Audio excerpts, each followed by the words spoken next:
as much as we can. Thank you. Thank you. That's very well said. In fact, that's a constitutional injunction, the complementarity of our private and public education. And it's mentioned by Senator Aimee, the history, the peculiar history of the development of the Philippine education system gives particular importance to the private schools. Senator Risa, no more?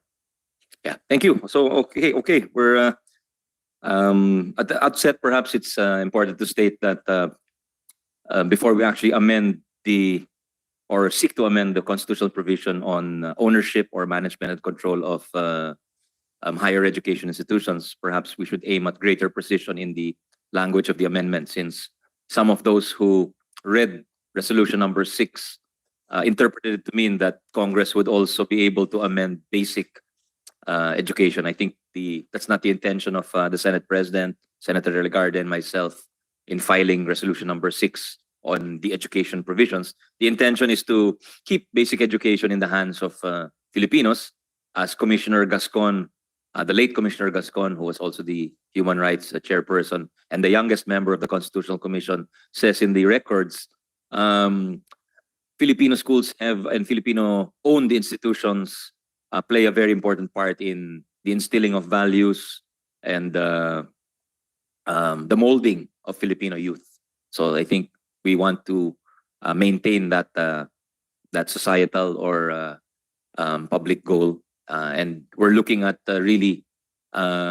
we're considering the possibility of amending the constitutional provision, which currently allows a 60-40 arrangement. And in fact, there is the Transnational Higher Education Law, which was passed a few years ago as a implementing piece of legislation for that constitutional provision, allowing a 60-40 arrangement. So that's where we stand, and we'd love to hear from our experts here. We have quite, as in previous hearings, we have a quite distinguished a number of eminent personalities. So without further ado, we'd like to, yes, Senator Risa. Mr. Chair, sorry. Since the chair mentioned that most recent point, I'd just like to make it a record that when the time my turn comes, that's actually the first and I would say prejudicial question I'd like to raise, because the formulation of resolution of both houses number 6 could actually allow Congress to open up even basic education to 100% foreign ownership. So I'll be posing that question at the proper time. Salamat, Mr. Chair. That's very relevant. The resolution 7, apparently, we thought it was different, but apparently it's the same. Senator Aimee, I've been clarified on that. So, yes, thank you. So now, can we hear from our resource persons, and hopefully we have time for everybody. Father Albert Delvo for Cocopea. Father, good morning. Yeah, good morning, Mr. Senator, Mr. Chairman, and the esteemed participants of this conversation and hearing. As for Cocopea, we have tasked our presidents that comprise Cocopea to discuss the matter carefully and prudently, then the output of which shall be forwarded to Cocopea Central Office, and we will come up with our official definitive position. In the meantime, initial conversations from our rank and file are to this direction, that we respectfully urge the lawmakers to proceed with caution regarding introducing amendments to the pertinent provisions, because this will have a long-standing, complicated repercussions, implications to the Filipino generations to come. And so, Cocopea maintains the position. It will constructively work with our legislators so that we can, in fact, contribute to the enhancement of the quality of education in the country, and at the same time, safeguarding the interest of the Filipino citizens, and likewise the learners and students. So that's where we are at the moment, Mr. Senator. Thank you. We understand Cocopea is an amalgam of several institutions, so it might take time to come up with a... we account for no less than 70% of private educational institutions, basic and tertiary. And if I may be allowed to add, we are cautious because if we allow foreign citizens to control, own, and administer the institutions that we are looking at, that may be prejudicial to our Filipino culture, values, moral, and spiritual matters. Baka they may be in danger. Thank you. Thank you. Father, not to preempt your comment, but could you raise it with the body or the in the governing body which is coming up with the consolidated position? What has been the actual experience of those who, within the current constitutional bounds of 60-40, 60 local and 40 foreign, those who actually have foreign equity or foreign ownership and control of their institutions? What has their experience been? Because that perhaps could be useful for the committee. Well, at the moment, Mr. Chairman, Mr. Senator, wala pong complications along that line. No? They seem to be, they appear to be contented and happy with that kind of arrangement because it serves the interest of the Filipino people and likewise the Filipino citizens. So we're comfortable with that at the moment. As I have said, we'll be working, we are open to working constructively with the legislators to find ways and means to really level up the quality of education in the country and at the same time safeguard the interest of the nation. Thank you. Thank you. That's much appreciated. Can we hear from PAYAC now? Doris Pereira. Yeah. Thank you, Senator Angara, for this invitation to the PAC. But just to, of course, clarify, no, the PAC is actually composed of the CAP president, so that's Father Delvo, PACO president, Engineer Villamor. The AXCO president is Dr. Betty Macan of Suleiman University. So there really has not been any discussion at the level of the PAC insofar as these amendments are concerned. But we're very happy with what Senator Amy Marcos actually said about protecting the private education sector, because right now we are really such a beleaguered sector given the free tuition that was implemented by UAQTE. And we also are very happy with the work, Senator Angara, you know this, of how we really want to pursue operationalization of complementarity. I think that is where PAC is right now, being the co-implementer of the GASPE programs in basic education. But of course, any invitation from the Senate will be, we're very happy to, again, work with the Senate. We resonate with the words of Father Delvo, who sits in the PAC, and rest assured that there'll be some discussions on this moving forward. But right now, really, the private ed sector is in very dire straits. Oh, yeah.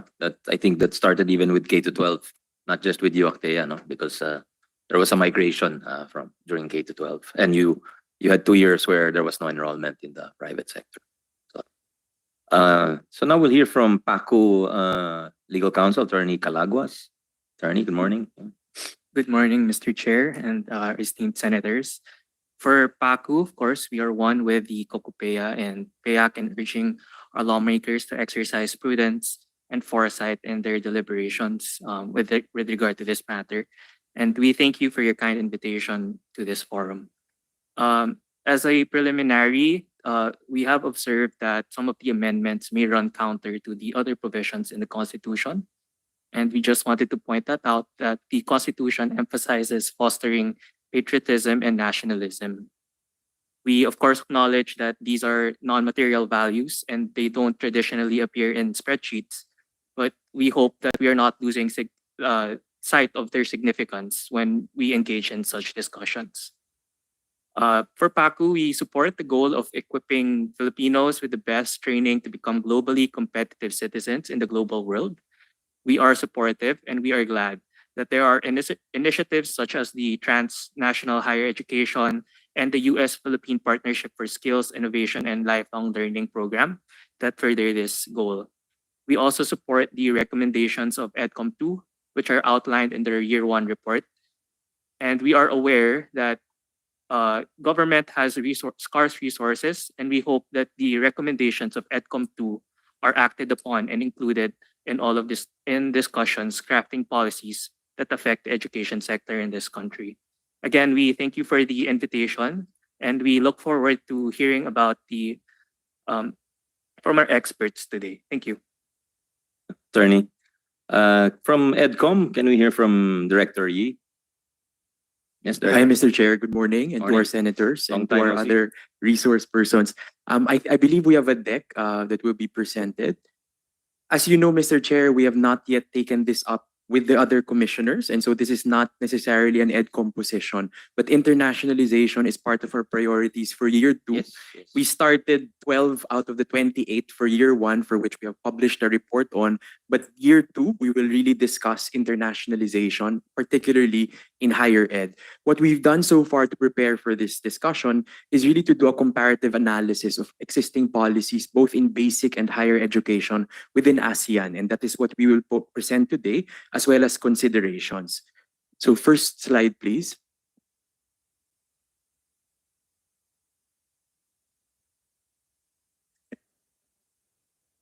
So in our analysis, the Philippines is one of the strictest countries in terms of foreign ownership in ASEAN, where Singapore, Malaysia, Vietnam, Myanmar, Laos, and Cambodia actually permit full ownership. Only in the Philippines is foreign ownership also stipulated in the Constitution. If you will go to the next slide, most of them only indicate that the maximum foreign ownership via legislation, so not by constitution. Also, the establishment manner for basic education is only incorporation and registration for countries such as Malaysia, Singapore, and Thailand. However, in the Philippines, it is via legislation. Based on the data that we have so far, although DepEd might have more current data, there are only 9 international schools legislated in basic education. Other countries have also provided incentives. For example, Malaysia has given a tax exemption, as well as Thailand, to attract such type of institutions to come. Next slide. Next slide, please.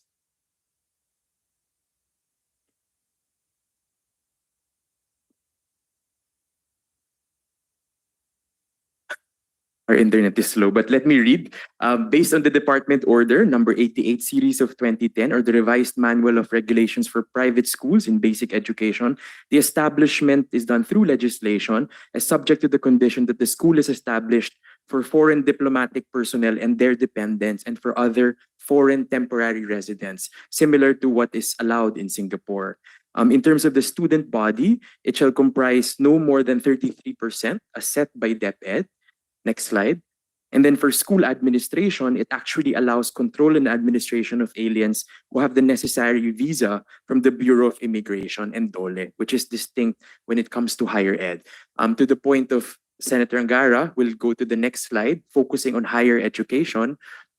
Again, in higher education, the maximum ownership in the Philippines based on the Constitution, next slide please, is 40%. However, in Malaysia, Singapore, and Thailand, again, it is only indicated or provided via legislation, and 100% is actually allowed. You will see here that for the Philippines, the maximum that we could do because of the Transnational Higher Education Act is maximum is joint venture, whereas in other countries in ASEAN, it allows for sole ventures. Sample incentives include 100% tax exemption on statutory income and 200% tax deduction on investments for a maximum of 10 years. This has allowed them to actually attract 17 offshore campuses to set up in Malaysia, most of which are Australian and UK universities. In Singapore, there are 19 offshore campuses, again, mostly UK and Australian institutions. Whereas for Thailand, there are exemptions to foreign land ownership. And however, they keep that 50% of the council must be composed of Thai nationals. Next slide. But very recently, through the Transnational Higher Education Act, we've actually opened, permitted, and supported different types of internationalization activities, among them student, faculty, and researcher mobility, program mobility, such as twinning arrangements and joint programs. And there are various initiatives of this in the Commission on Higher Education between UK universities and among our best Philippine universities, particularly at the graduate level. And then there's institutional mobility. However, offshore campuses, to my knowledge, wala pa po tayong ganitong karanasan masyado. Next slide.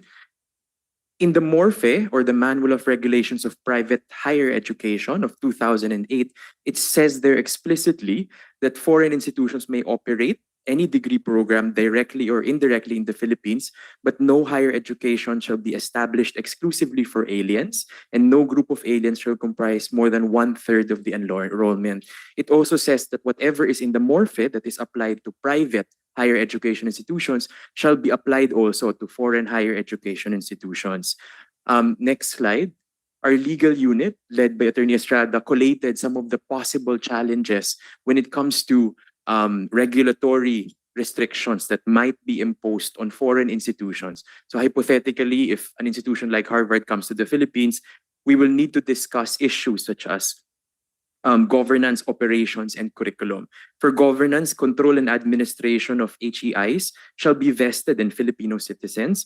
In terms of operations, it requires ownership of school sites and buildings. CHED also has strict policies when it comes to setting of tuition fees using regional deflators. So will that be applicable also to foreign institutions that come here, and using what standards? Also in terms of school calendar. We also, of course, know, based on our consultations with private institutions, that there are challenges when it comes to adherence to CHED PSGs. For example, if they come here and they want to teach teacher education, will they be required to follow CHED's curriculum on teacher education, which is now used across all higher education institutions, which also explicitly details curriculum, GE courses, classrooms, and laboratory facility requirements, even books and number of books. So textbooks are also preferably written by Filipino authors, etc. So these are things to consider. Next slide is comparative analysis of hiring of foreign faculty, something that we know has been an issue and is difficult, particularly in higher education. For both sectors, there's a grant of an alien employment permit and 9G visa. For basic education, we require them to pass the LET, consistent with RA 7836 of 1994, and must be from a country that permits Filipinos to teach. For higher education, holder of at least a master's degree and holder of an appropriate professional license. So this might pose difficulties. For example, I know of many individuals who finished their bachelor's degrees in the US and in the UK. When they come here, they cannot actually immediately take the PRC because they will need to account for some credits that are missing. So they will need to still enroll in a local institution despite finishing in a reputable foreign university because of this restriction. So this might be prohibitive. Also, we know from experience of other state universities that they cannot even hire dual citizens in our SUCs to allow them to teach. And this is really contrary to the direction of many countries in terms of aiming to attract the best to come to their countries, to teach, to do research, to collaborate. And so these are things that might be open for discussion. Next slide. We know from the experience of many countries that internationalization is a tool, but the target and the vision for the education system must be clear and must be articulated so that we can connect this tool to whatever we want to achieve. If it's improving research productivity, if it's improving our standing in international rankings, if it is to increase competition in higher education, or to attract provision of graduate education for areas that we don't have capacity for. That needs to be clear, and that needs to be the anchor by which we will then proceed. Allowing foreign ownership is also just a first step. Even in Singapore and Malaysia, they rolled out very generous government incentives and adjusted their policies to actually attract the best institutions to come. And so this will require other legislation to be able to do this. There's also a need to strengthen the capacity of DepEd, CHED, and TESDA to regulate the possible entry of poor quality institutions.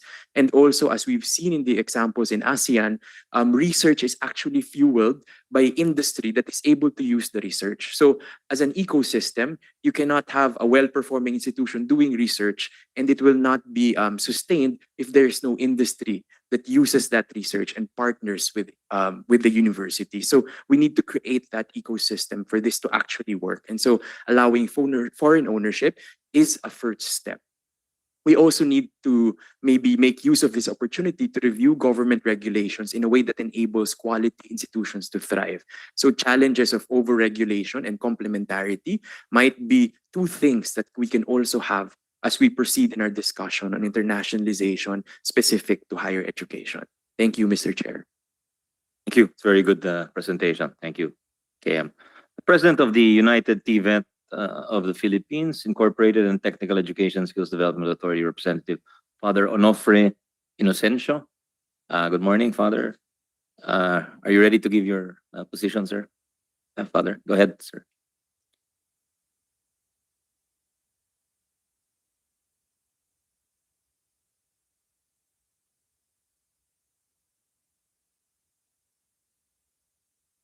The interface of Tibet with higher education. And this is a kind of reflection that we had from series of summit that we have. And therefore, it offers another perspective by which we will consider the bill from this aspect. The interface of Tibet program with higher education. And therefore, we're addressing tertiary education, not only higher education. Because in the mandate of the different sectors, there is a distinction between lower tertiary education and higher education. And this is a point that we need to consider when we try to consider this bill. No? Because there is not clear distinction anymore from the program of Tibet program interface with higher education. And therefore, this is what I'm trying to bring to the discussion forum. Thank you. That's a good point. We're really talking, we should include TVET education here because the previous discussion was on public utilities and we talked about the Public Service Act amendments where we are liberalizing certain industries. And definitely those industries will need skilled personnel. And I think that's where TVET comes in. No? Yung binanggit ni KM na ecosystem, you need to feed into that ecosystem. Otherwise, they might go elsewhere. So next is UP President, Attorney Angelo Gigil Jimenez, sir. Morning. Morning, everyone. My colleagues from the private sector, our honorable senators, thank you for the invitation. I would just like to start with an opening statement coming from the first UP president, a Protestant pastor named Murray Bartlett. He said that the University of the Philippines can serve the world best if it serves best the Filipino. Today, University of the Philippines is mandated not only to be the national university, but to aspire and to work to become a regional and global university. This particular provision, more than 10 years ago, is becoming more relevant today because this is now a globalized world. Some people call it omniversity now, not just university. In the 1960s, they invented the term multiversity. Today, it's omniversity or what's the name of Facebook? Meta University, because we are all global. Let me just state that the University of the Philippines, in furtherance to its mandate to become a global university, has over 400 partnerships in 47 countries all over the world, most of them in Asia and even in Africa, where you would expect little. I mean, we have 5 partnerships in Africa as well, but I'm just mentioning that because it's the lowest that we are exposed to.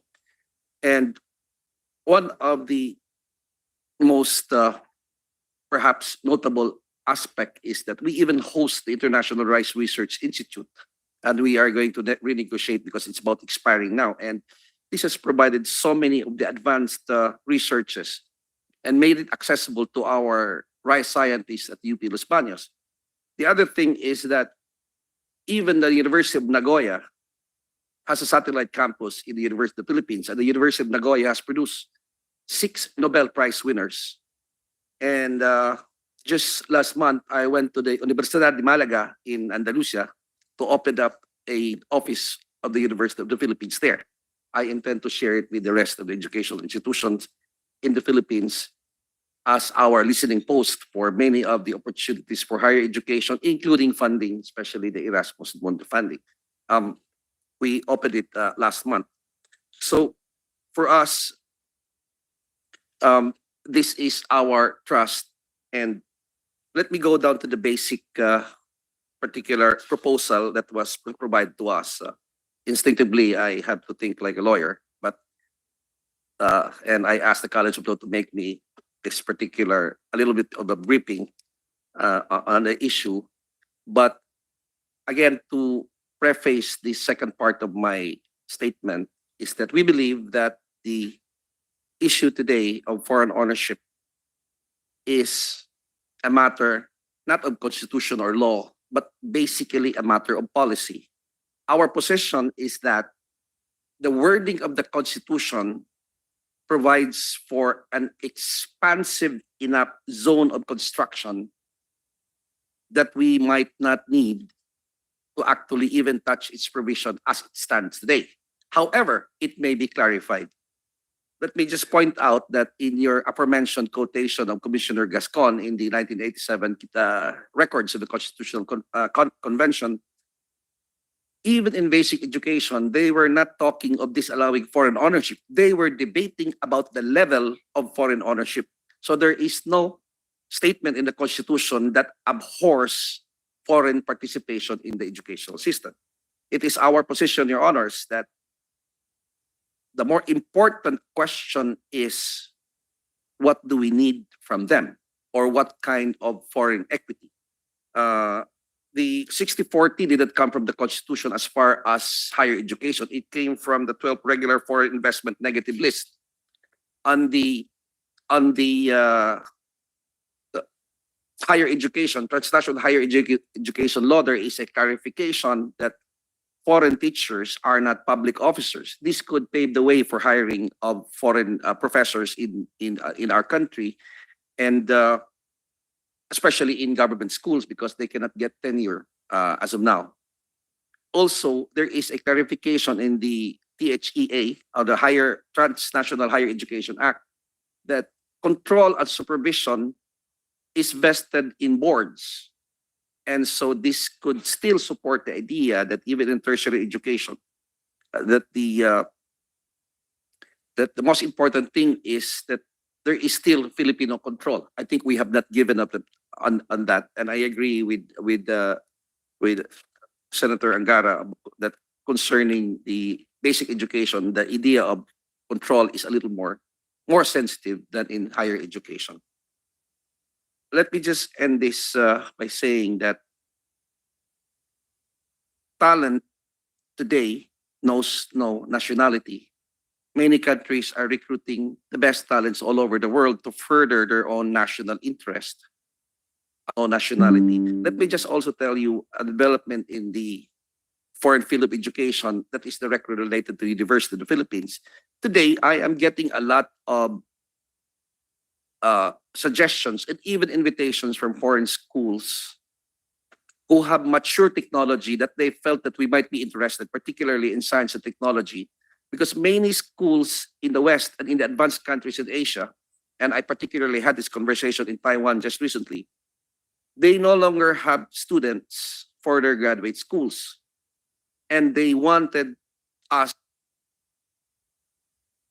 school, they have overcapacity in mature areas that we might be interested in. I'm very interested, for example, in microchip productions at the National Kaohsiung Which University. institution, National President? Kaohsiung. Kaohsiung, Taiwan. Yes, just a specific example. We have a youth bulge. We are now in a limited demographic sweet spot. The world is aging, and the University of the Philippines is looking forward to fill in and increase our engagement with the rest of the world. I would stop here, Your Honors. Thank you very much. Thank you very much, President Gigil, and thank you for kind of disassembling or the different elements involved in foreign ownership, faculty, governance, etc. It's very useful. Thank you. Now we'll hear from former UP VP, former CHED Commissioner, Dr. Bautista. Cynthia, good morning. Good morning, Mr. Chair. Good morning to the senators. So maybe we have an EDCOM 2 Standing Committee on Higher Education with 2 subcommittees, Teacher Ed and Higher Ed, and it has not yet really discussed this matter. But there are two priority areas in our higher ed subcommittee, which are internationalization and research and innovation. For research and innovation, our subcommittee on higher education is partnering with the National Academy of Science and Technology, which already has a lot of proposals that should really go into become policy. The sectoral members of the National Innovation Commission for the science community and for academe, and the National Research Council of the Philippines. So I'm happy that we have representatives here from NAST, Dr. Padolina and Dr. Concepcion for the NIC, so they may be able to give their preliminary positions. But my comments focus on observations regarding the entry of foreign higher education institutions in ASEAN because of their implications for the Senate deliberations. By the 1990s and 2000s, Malaysia and Singapore were the two ASEAN countries that purposely and strategically envisioned themselves as international education hubs. Malaysia as a knowledge economy and hub for international students in the Muslim world, resolutely pursuing the restructuring of its economy as a knowledge-based economy that captures higher value-added sectors. Singapore's strategy evolved over the years in terms of foreign institutions. A cursory look at the list of its 19 offshore campuses, which ED Carol Mark mentioned earlier, suggests different arrangements. So they're not all ownership, not all of them are concerned about ownership issues. But the common thread being the response of these HEIs to Singapore's strategic needs. So I guess, for instance, Singapore invited is the operative word, invited the Technical University of Munich to set up in Singapore as a hub for engineering programs like aerospace and as an institution to establish joint programs with NUS, like NUS TAMS in Architecture Program, the Nanyang Technological University TAMS Master of Science in Integrated Circuitry, or MS in Green Electronics. The National University of Singapore invited Duke University for its medical program so that they could develop its medical program, and later invited Yale University to establish a liberal arts college, since the British education system actually did not have the equivalent of the American GE. They just go directly to their specializations. In both instances, NUS and Singapore's Ministry of Education covered the costs of the establishment, supported it fully. So it's not like they're coming in and bringing in their capital. Some offshore campuses in Singapore are lodged in public partner institutions. So it's also subsidized by government. Government puts up the buildings in the university. For instance, they have the Culinary Institute of America in Temasek Polytechnic, Duke and Yale in NUS. Some, like the Australian universities, are really part of their free trade zone agreements, so that the top university will come in. But one thing is clear, for both Malaysia and Singapore, the choice of HI is to partner with is selective, targeting top institutions that would help them. In the case of Malaysia, it's really to help them also project the reputation of Malaysia because they were going to attract foreigners. But for Singapore, to help them actually with their strategic interests. It is notable that in the case of Singapore, one study suggests that many of the offshore campuses established around the 2000s were set up with very limited timeframes. So that includes Yale, having recently been announced to be terminated, for instance, their Yale relationship. And then accordingly, the country has more strongly regulated, they have strongly regulated their foreign providers' access to higher education in the last few years, because they're now sure about what it is that they want from their higher education institutions. So selectivity in terms of strategic contribution to the country's socioeconomic goals and high reputation to further enhance the perception and reality of quality HEIs are operative words.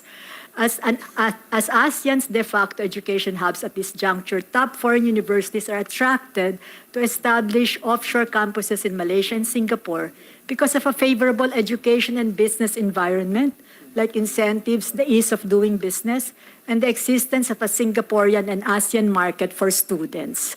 So I guess the Philippines at present is not similarly situated, with a limited number of HEIs recognized by other countries to be of quality and insignificant, and I think other countries like Australia would say they only recognize this number of schools from the Philippines. With your permission, Dr. Yeah. Sis, I just want to recognize Committee Vice Chair Senator Bato de la Rosa. Morning, sir. Yes, sir. Pasensya na po. Okay lang po, sir. So we're not in that position at the moment. We have an insignificant market of Filipino upper middle to upper class Filipinos. We have challenges in the ease of doing business and addressing corruption. For instance, for those who will be constructing buildings, procurement issues, etc.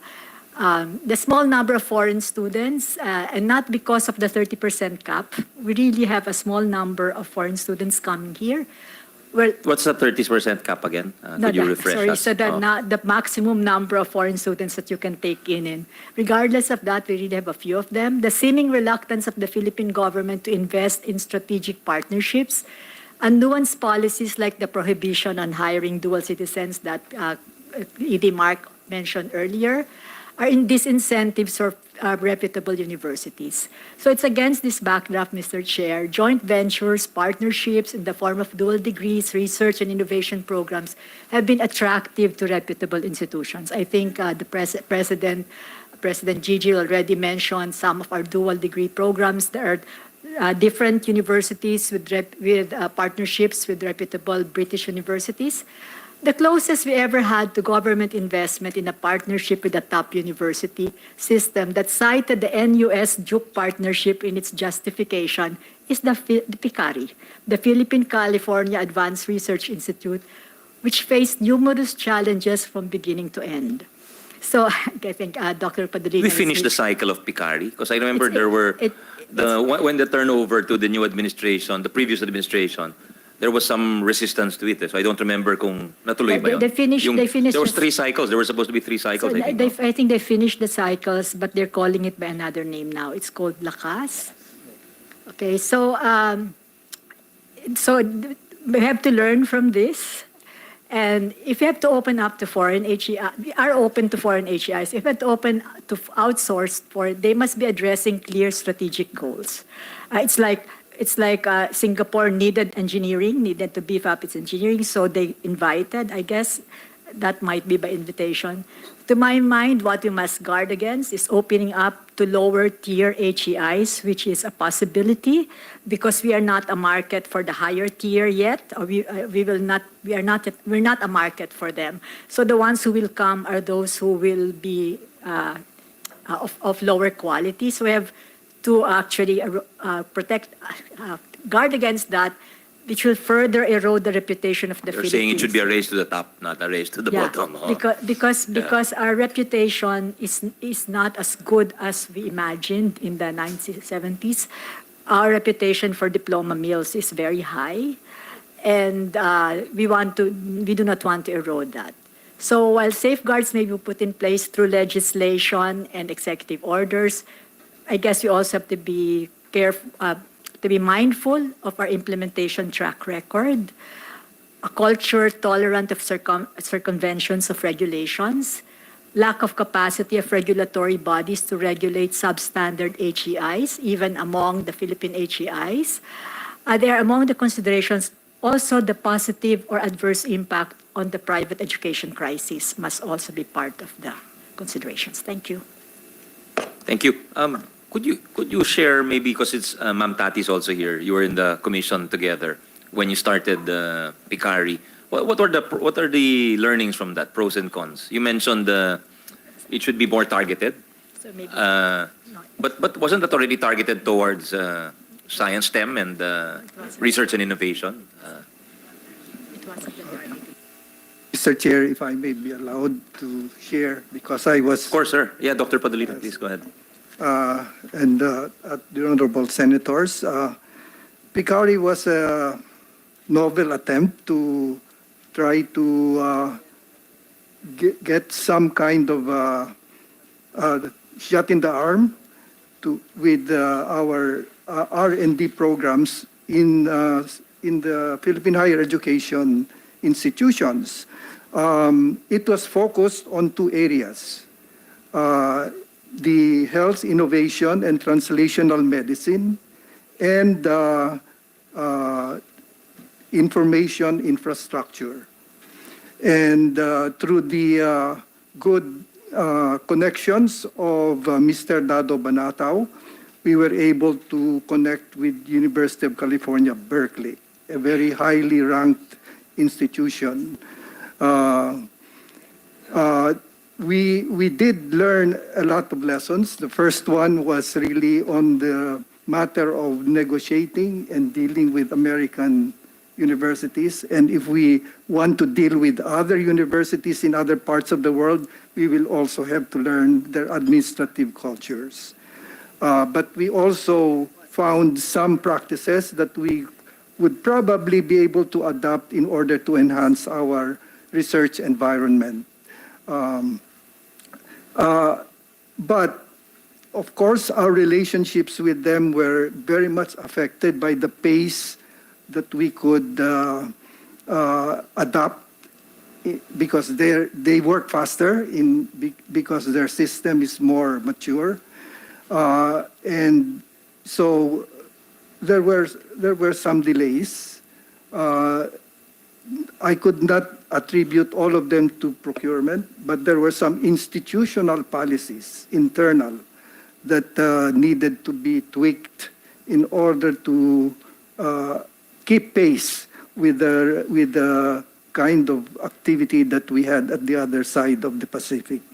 So those are the two major lessons, I think, Mr. Chair, that I could share for now with regard to PICARI. There are more, of course, but for now, I would end there. Thank you. Thank you. But just to put it on the table, you can answer it now or later, Your Honors. But really, we're concerned with the larger goals of the program and how successful were we in achieving these, meaning technology transfer, maybe creating new industries or helping existing industries move further along in terms of value adding, among others, things like that. Because the conversation about an ecosystem, basically. And the complaint is we produce a lot of graduates, but there's no ecosystem for these graduates to thrive in or to work in. So I think that's the context behind the PICARI, and we want to assess it that way, and these constitutional amendments in that sense, because the President will probably sign the Tatak Pinoy law in a few days, and that's an attempt at industrial policy, and that's because we precisely that wants to address the lack of ecosystems in various industries. So the scientists, the more advanced medical professionals, etc., may have a place at home to work in. So, yeah, Dr. Licuanan, did you want to chime in here at any point? Nice to see you again. Good morning, Mr. Chair, Your Honors. Yeah, I was just whispering to Dr. Bautista if it would be okay to say this, that basically, well, since I'm retired and I was about to say you're no longer in government, so I think it's okay to say. I think I'm safe, to say yes, anything. exactly. I think part of our problem with PICARI is that we met resistance every step of the way.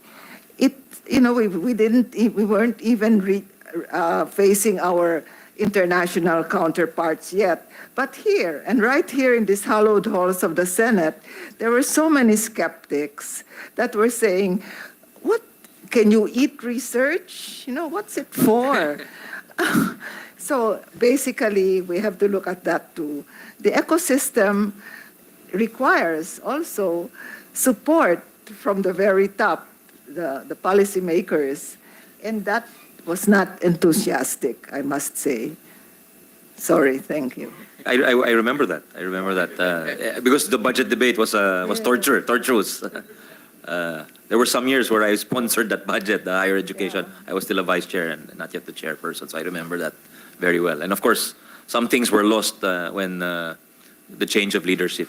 So But yeah, if you could submit something, it's really our first attempt. In a way, it was paradigm breaking or shifting because we wanted to move out of our comfort zone and attempt something new. And of course, there will be resistance anytime you do something like that. So yeah, maybe we can talk about that in detail, greater detail in another time. But it's good to learn from it. Can we hear from our friends from abroad? We have Dr. Gail McDonald, the senior consultant, because I understand they have an afternoon launching their. Dr. Gail McDonald is a senior consultant of the Arizona State University and former president of RMIT University in Vietnam, along with Dr. Minu Ipe. Yes, thank you for joining us. Thank you, Senator Angara. Can I say that it's a real honor to be here, and I applaud each and every one of you in this room who clearly have a passion for education as a public good and as a mechanism of both economic and social development. So your considerations here are quite genuine and are clearly aimed at strengthening the capacity within the Philippines. I would like to speak in a personal capacity as a former president of RMIT Vietnam. So that's a university that has been operating in Vietnam for over 20 years. And as you saw, the Vietnamese government has been open to bringing in foreign universities, although they have restricted. They've been quite selective, and particularly in regards to putting barriers to entry in the form of the financial investment, the level of financial investment that these universities need to bring with them as they come into the country. So I would like to just mention some of the advantages and disadvantages that you might be deliberating on in regards to bringing in foreign universities and entering into the Philippine higher education and tertiary environment. So the first one is clearly the benefits are around knowledge and tech transfer, because you can provide very diverse educational offerings, programs that might not be available locally. And that obviously gives the opportunity of building local capacity and in both students and also in staff. And that was the situation that we experienced when we introduced megatronics and robotics. So that was relatively new to Vietnam, and I believe more recently in the area of aviation. The second is in regard to quality education. If you are selective in who you bring in, and these organizations have got rankings, for example, in the Times Higher Ed, they've got established research cultures, you can actually bring in a lot of knowledge and expertise in regard to quality and quality frameworks. So they come with those already well established in their ecosystem of their own university and are often willing to share those experiences and those standards. I personally have also been asked to contribute to legislative changes within Vietnam. So I was asked my opinion on various components of new decrees. For example, they were looking at what should be the percentage of staff in higher education that had PhDs. And I was able to provide benchmarking, international benchmarking, accommodation for the local environment, and give some recommendations that then got built into the legislative structure. So as a foreign university, I was asked and willingly contributed to those sort of legislative changes that were occurring. Another advantage is obviously the internationalization, which is clearly an initiative within the Philippines at the moment.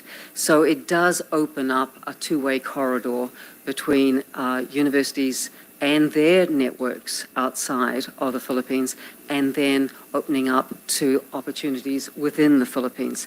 So there's a cultural exchange, there's a global learning environment that becomes established.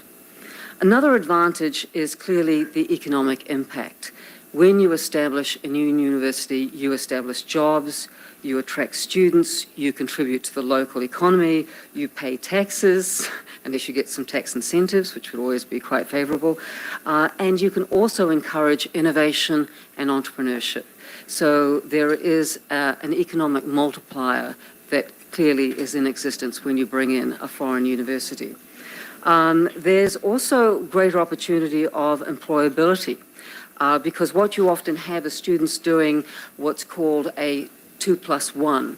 They will actually spend 2 years in the foreign location, but their last year, at their choice, they have the opportunity to go to the mothership or the mother country, and there they are able to get more international experience, and they're often, if they're, for example, in Australia, they're able to also get work experience.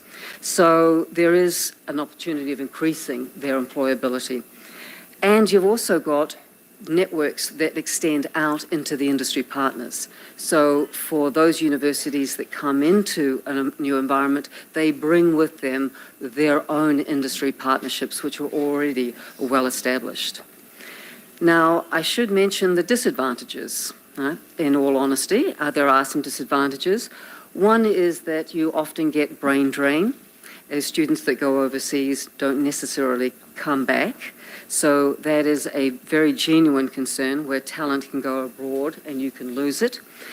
But you never know. The appeal of home is always quite great, and often people do return after their study. You can create a bifurcated market in that you've got foreign and local universities, but if it is set up correctly, it should be a situation of sharing of knowledge and systems, processes, policies.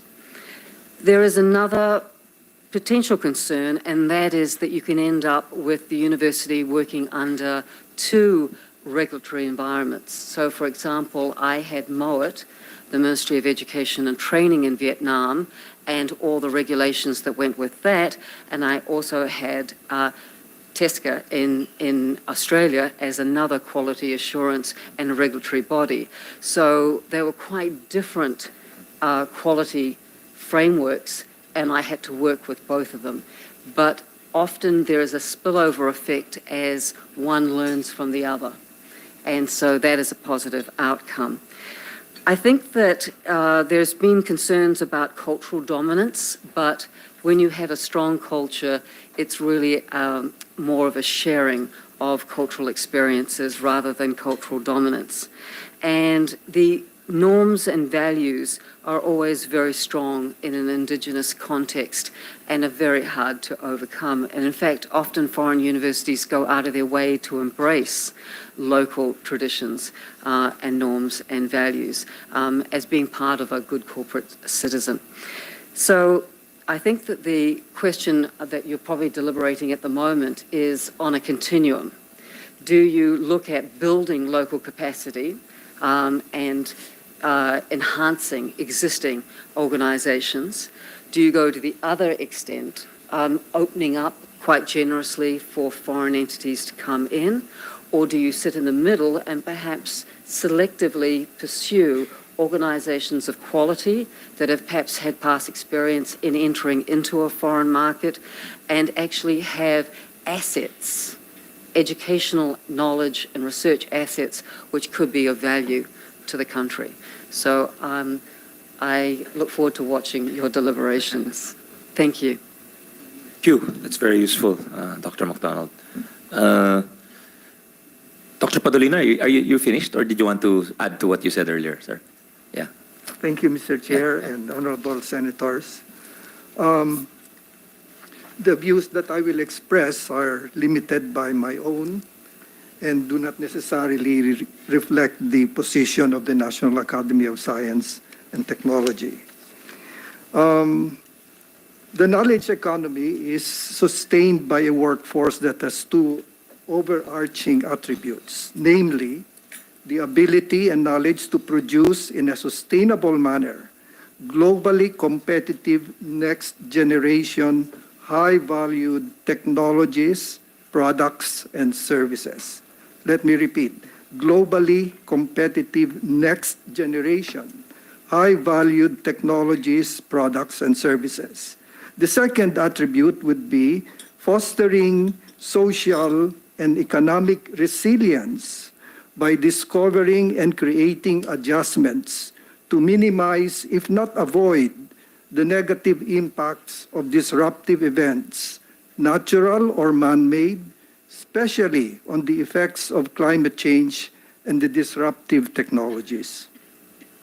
This workforce must by necessity be talented, ingenious, and adaptive. Attributes gained through an educational system that is capable of providing the updated knowledge with a global perspective that will allow the Philippine workforce to cope with present and future challenges.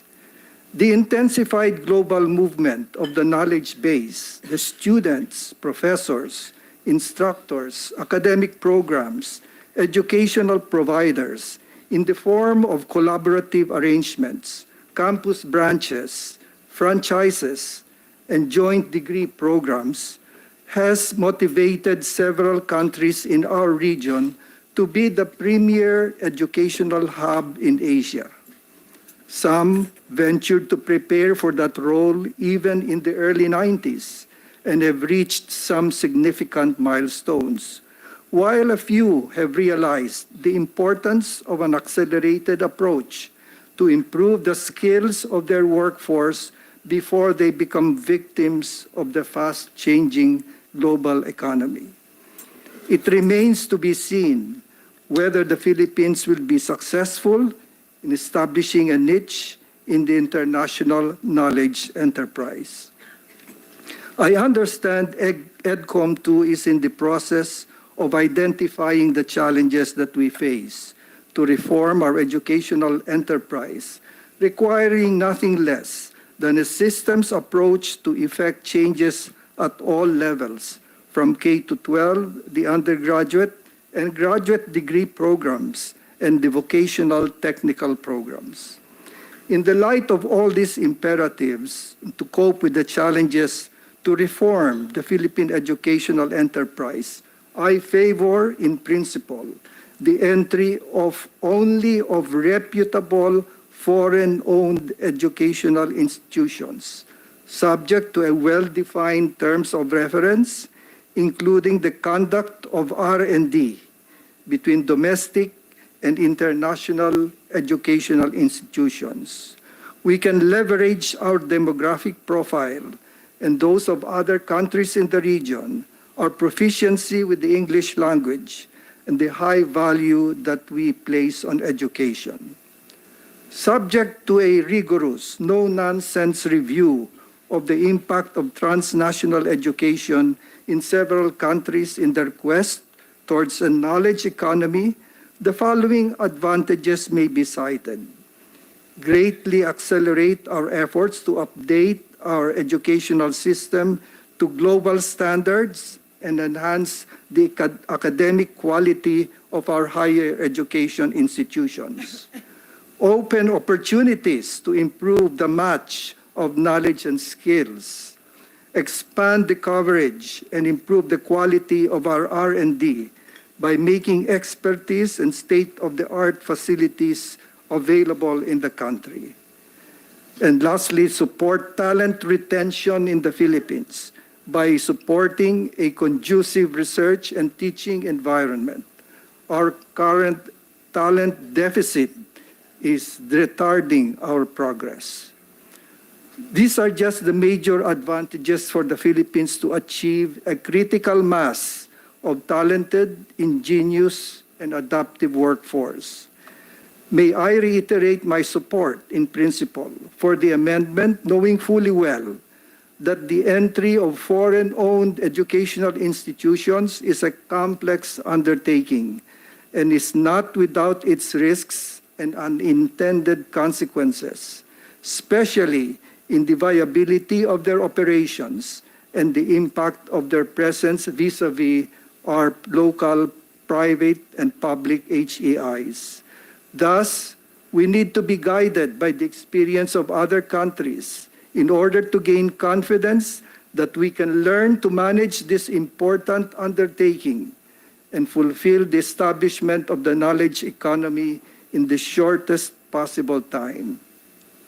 In effecting the change to the crafting of a new law, may I suggest a review of Republic Act 11448, and if still in effect, CHED Memorandum Order Number 2, Series of 2008. This particular amendment should be coupled with other initiatives, particularly those being discussed in EDCOM 2, to make our educational system resilient, robust, and transformative as an effective force in our journey towards a knowledge economy, sustainably producing globally competitive products and resilient, able to adjust quickly in the face of both the known and unknown disruptive events. This intervention towards a knowledge economy is supportive of the expectations of the science community in its foresight document Pagtanaw 2050, as we work together towards a prosperous, archipelagic, and maritime Philippines. Thank you. Thank you very much. Very good, Dr. Padalina. But unfortunately, we can't really act on some of those recommendations because they're beyond the jurisdiction of the committee. And but definitely they are useful, and we shall write a note to the respective chairpersons dealing with the higher education. That's Senator Escudero, and maybe on basic education, Senator Gatchalian. So thank you very much. Dr. Licuana, did you want to add to what you said earlier? Yeah. Yes, please. Thank you, Mr. Chair. If you will allow me, I have prepared a statement. Please, ma'am, absolutely. Yeah. As a citizen who loves her country and worries about its future, I share the dismay of many over all this fuss about charter change at a time when the country has so many serious problems. I'm not convinced that amending the Constitution is the solution to our economic woes. Foreign direct investments are neither helped nor hindered by the Constitution. FDIs that have recently pledged to come into the country did not make charter change a condition for their entry, and those that have chosen to go elsewhere in the region did not give the so-called restrictive provisions of the Constitution as a factor, but rather named issues such as bureaucracy and corruption. These arguments have been eloquently presented at previous hearings and public fora by Senator Risa Hontiveros, economists Winnie Monsod, Shelo Magno, and Sunny Africa, and framers of the 1987 Constitution, notably Attorney Christian Monsod, among others. So I need not go over them. Let me just say that I believe that the time and resources being spent and to be spent on charter change is an unconscionable waste. Focusing on Article 14 on educational institutions, I assume the intention of adding the word basic to education at the start of the section is to apply the amendments only to higher education institutions. My general view as an educator is that this distinction is unnecessary because I do not favor amendments to restrictions on foreign ownership of educational institutions at any level. More specifically, I would like to remind everyone, and Mark has so eloquently reminded us, that EDCOM 2 has been convened. The Commission has completed its first year and will continue its work for 2 more years. Let us see what this Commission, which is dedicated to analyzing the situation of education in the country, proposing solutions to problems, and identifying what the system needs in order to develop its full potential to serve all Filipinos, will have to say about foreign ownership of schools. So far, its over 300-page first-year report spells out in no uncertain terms the dimensions of the crisis in Philippine education, but does not even hint at the need for change in the policy on ownership of schools to address these problems. The message to us from EDCOM 2's Year 1 report is The education crisis is real and it is serious. Let us not waste any time rearranging deck chairs on the Titanic. Foreigners holding equity stakes in Philippine schools is not a problem per se, since in principle it would provide sorely needed resources for education. The dangers of possible undue foreign influence on students is mitigated by the fact that DepEd and CHED have well-specified curricula and standards. This model is already an option for stuck universities, and many HEIs are productively pursuing partnerships with foreign universities, as we have heard around the room. CHED's internationalization policy encourages and supports this. Such partnerships could and should be developed further without charter change. But don't we want to consider what our neighbors like Singapore and Malaysia have done? My view is that the circumstances are different. The Yale National University of Singapore project stands out for consideration. Singapore wanted to develop the creativity perceived to be missing in their otherwise well-developed and high-performing educational system. They approached Yale to create a first-rate liberal arts college in Singapore. Yale provided the curriculum and the faculty, that is, the intellectual capital. Singapore provided the funds in full. Obviously, this model does not apply in our situation. Incidentally, Singapore decided to end the Yale NUS project, mainly because it was too expensive. In Malaysia, we see another type of experiment, that of foreign university branch campuses, or FUBCs. These are educational institutions, mainly from Australia and the United Kingdom, that have been invited to set up their branch campuses in Malaysia and provide equivalent quality education. This model works well in Malaysia, where university admissions is quite restrictive because of the limited number of universities. This is not the situation in the Philippines. FUBCs also work in Malaysia, where the level of the country's economic development enables significant numbers of locals to afford the higher tuition charged by foreign universities. Again, this is not the case in the Philippines. Foreign universities, while possibly attracted by our large young population, will soon discover, after careful market studies, that branch campuses in the Philippines will not be sustainable. So my humble opinion, Your Honors, is on resolution number 6, is no to amendments to economic provisions of the 1987 Constitution and no to foreign ownership of schools. In other words, no to charter change. Let us stop this wasteful and divisive activity and focus on things that really matter before it's too late. Thank you. Thank you. That's very clear, Dr. Licuanan. Dr. Limlingan, you want to give your point of view? Thank you.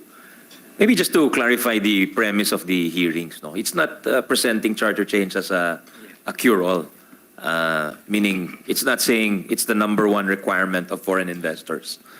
In fact, in the first hearing, I said, let's not, even if we change the charter, if we don't address things like corruption, bureaucratic red tape, then, you know, it will be for naught. So I think the question must be tweaked a little bit in the sense that it's not an all or nothing approach, meaning do we need charter change at the expense of all the other legislative and administrative reforms? It is more of, will charter change, will amending the charter help bring us to the promised land of greater prosperity, etc. So I just want to retweak that, because a lot of the arguments, even in previous hearings, were, is this the only solution? It's not. Clearly, it's not. It's not the only solution. But is it a solution? More. That's the question I'd like to pose it to the body. Rather, not is it the only solution, but is it a possible solution alongside a whole slew of other reforms. Because I'm looking at it as a legislator, and I think sometimes we make the mistake of thinking we can solve the world's problems, but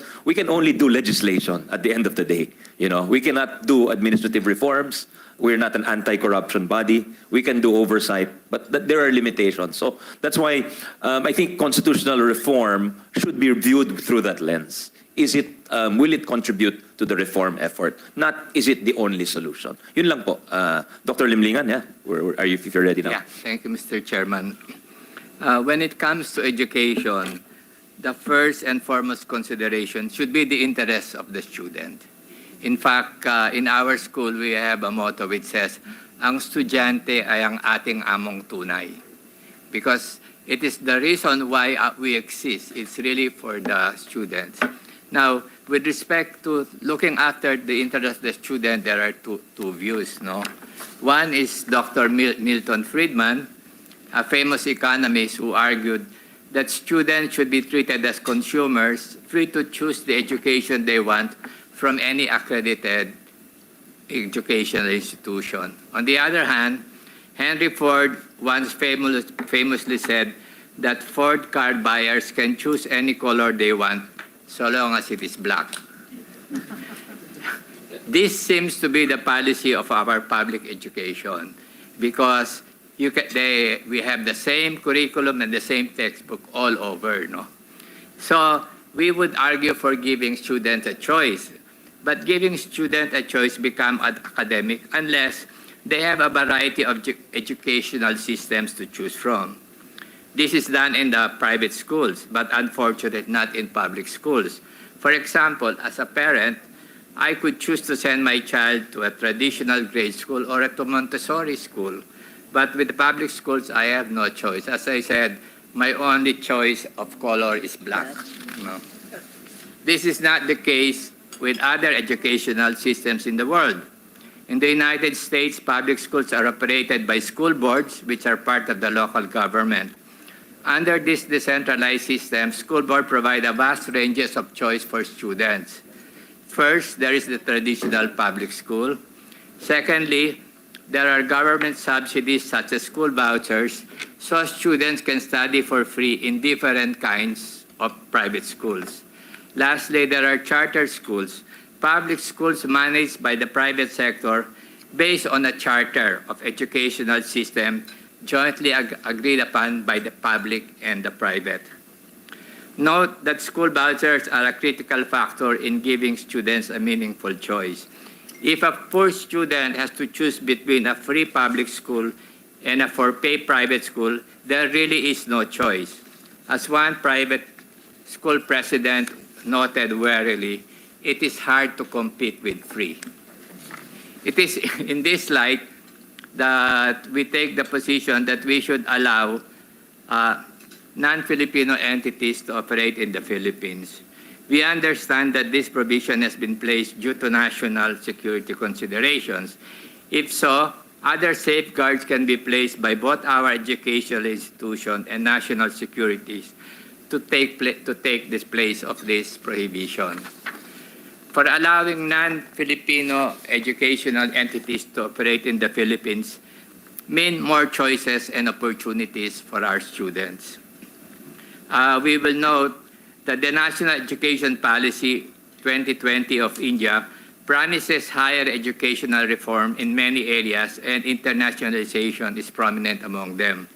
The NEP 2020 recommended allowing foreign universities ranked in the top 100 categories to operate in India.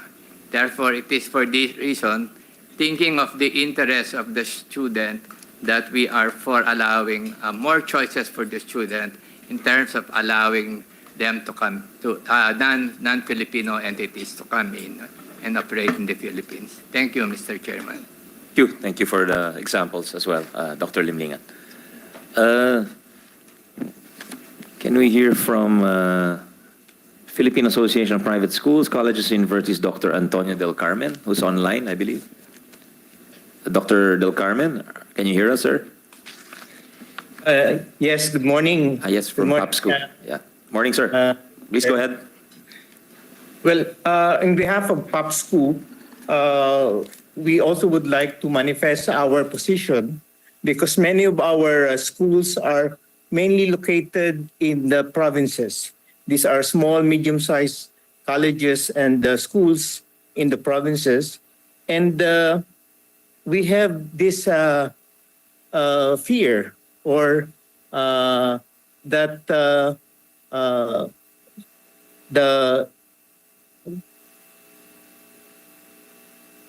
that foreign universities who would come in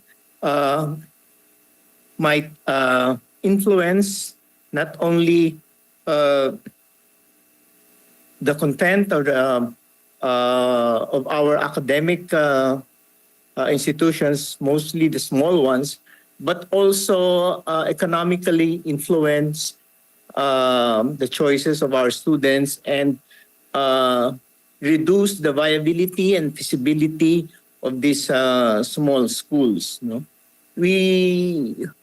Of course, we are also looking at collaborating and doing joint ventures with these universities and colleges abroad. But our hesitation is on the full ownership of institutions who will open up in our country. No? So we would like to just manifest and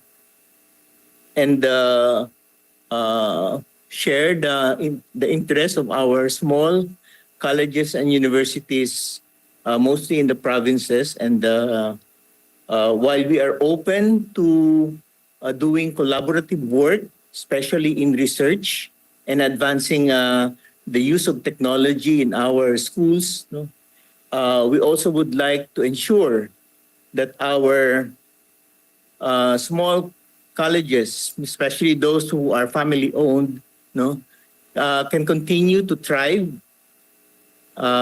in this environment of continuous learning for our students. No? So we would like to continuously pursue this conversation with our foreign institutions, as well as discuss the possibility of doing collaborative work. No, ownership may be another issue that we should tackle, but we are open doing collaborative work with these other institutions. Thank you, Your Honor. Thank you, Dr. Del Carmen.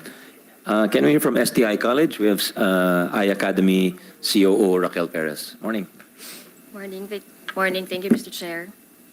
If I may be allowed to read our statement, sir. Let's go ahead. Morning, honorable members of the Senate, esteemed colleagues. It's nice to see familiar faces. Today, we gather to deliberate upon a matter of utmost importance, the state of the educational sector in the Philippines and the potential need for charter change in response to its myriad challenges. As we navigate through this discourse, it is imperative that we remain steadfast in our commitment to uphold the interests of our nation's youth and the future generations that they represent. As an educational institution that operates nationwide, we have about 67 campuses for SDI, 2 campuses for iAcademy. We understand the significance of aligning educational standards across different branches or campuses. However, we recognize that true progress begins at the basic education level. While we thrive to provide excellent facilities and interventions at the tertiary level, we acknowledge that without a strong foundation in basic education, these efforts may prove insufficient.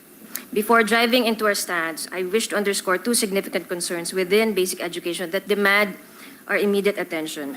Firstly, inadequate resources such as classroom facilities continue to hinder the effective delivery of education in many parts of our country. The lack of sufficient infrastructure not only limits access to quality education, but also compromises the learning environment of our students. The absence of proper facilities in institutions remains a persistent challenge, contributing to disparities in educational outcomes. Second, the issue of teacher quality is of paramount importance in shaping the educational landscape of our nation. In a World Bank study revealing the inadequacies in math proficiency among public school teachers underscore the urgency of addressing this issue. Teachers serve as the backbone of our educational system, and their motivation, training, and compensation are vital in ensuring the success of our students. Our stand is clear. The current problems plaguing the educational sector do not necessitate charter change, but rather demand greater support and attention directed to education. Allow me to elucidate upon our stance and provide a more overview of the prevailing issues and proposed solutions. First, let us address some of the prominent challenges facing our educational system today. These include the placement of graduates and career pathways, job mismatch, and the alarming dropouts rates attributed to the lack of access as early childhood care and support. These issues underscore the need for intervention, but our focus should primarily be on bolstering basic education as it serves as a foundation upon which all further learning is built. We acknowledge the proposal of charter change, particularly regarding the ownership and management of educational institutions. While there may be arguments in favor of relaxing restrictions on foreign ownership, we must exercise caution and prioritize the preservation of Filipino values and the cultivation of national identity. The Constitution mandates the inclusion of the study of our nation's history, Constitution, and values in the curriculum of all educational institutions. These foundational principles are best instilled by Filipino educators who understand the nuances of our cultural heritage. Furthermore, our grating foreign control of education may not address the root causes of our educational challenges. Inadequate resources and the lack of properly motivated, trained, and compensated teachers may remain pressing issues that must be addressed comprehensively. Basic education is not being given the appropriate priority, as evident by insufficient infrastructures and issues raised by the recent report of EDCOM 2. Dropout rates remain alarmingly high at 4 out of 10 learners dropping out by grade 10, with significant barriers to access and completion faced by marginalized communities. We cannot afford to overlook these challenges by diverting attention towards charter change when the real issue lies in the lack of resources and support. Moreover, while foreign investment in higher education may bring about certain benefits, we must remain vigilant against potential pitfalls such as commercialization, brain drain, and widening socioeconomic disparities. Any initiative to enhance the quality of higher education must be carefully balanced with measures to safeguard national interests and promote equitable access for all. In conclusion, we urge this honorable institution to prioritize the needs of our nation's youth and invest in the foundational pillars of basic education. We echo suggestions from Dr. Bautista by EDE to improve the ease of doing business, perhaps review some regulation and policies and regulatory bodies. Charter change should not be pursued as a panacea for the systematic challenges facing our educational sector. Instead, let's focus on ensuring that every Filipino child has support and access to quality education, facilities equipped with knowledge and skills and values necessary to thrive in an ever-evolving world and contribute meaningfully to our society and uphold our nation's heritage. Thank you, Mr. Chair. Thank you. That's very well said. But again, a lot of the recommendations are beyond the jurisdiction of this committee. So if we could just focus on that narrow question before us, which is the question of constitutional change and whether it will help or hinder us.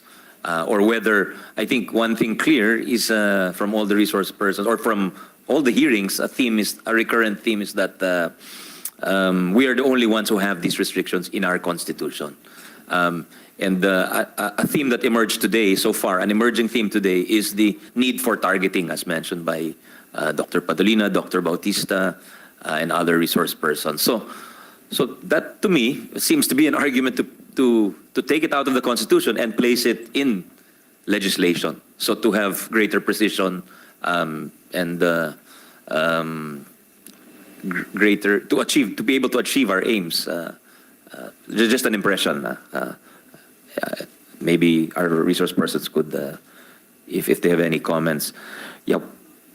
Could we have Dr. Concepcion, Dr. Gisela, former VP of UP and of course Professor Emeritus at UP and Executive Member of the National Innovation Council. Yeah. Ma'am? Thank you, Senator Angara. Good morning, Senator Risa. So I'd like to present my proposal to build the suprastructure. So this is the continuum of higher education, the tertiary and the postgraduate levels, as they relate to R&D and innovation. In the university, well, with due respect to our president, Gigi Jimenez, the three mandates we uphold are education, teaching and learning, research and creative work, and service, public service, but also private service, okay? And the queen of all of these activities would be new knowledge generation or creation, because this infuses, enriches our teaching and learning and our service. And so I think that we must invest in the superstructure, and I use this term to complement the infrastructure that the legislature invests in a lot. Now, do we invest enough in superstructure? So, next slide, please. So this is data that cannot be denied. It's UNESCO data that's quite old, but it remains true. So on the right lower quadrant is the link between GDP per capita and R&D. And Philippines is the blue triangle. So our GDP per capita today is about $3,500 US. And our GERD, our gross expenditure for R&D is 0.32%. And the other dots you'll see are for the United States, for Germany, and for Japan. And their GDP per capita are in the 60,000, 50,000, 40,000. Next slide, please. There is an imperative to consider R&D and innovation a top national priority. And the NIASD, that's the National Innovation Agenda and Strategy document that the NEDA came up with, is showing us these core targets. And it's good that the government has already acknowledged that we need to attain these targets. So the root cause of all of our problems is a lack of investment in the human capital, the human talent pool.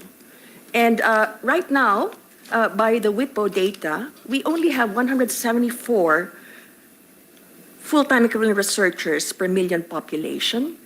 And we want to move that up to 500 by 2028 and to 1,000 by 2032. And our GERD is 0.32% of GDP. We want to move it up to 1% of GDP and to 1.6% of GDP by 2032. Next slide, please.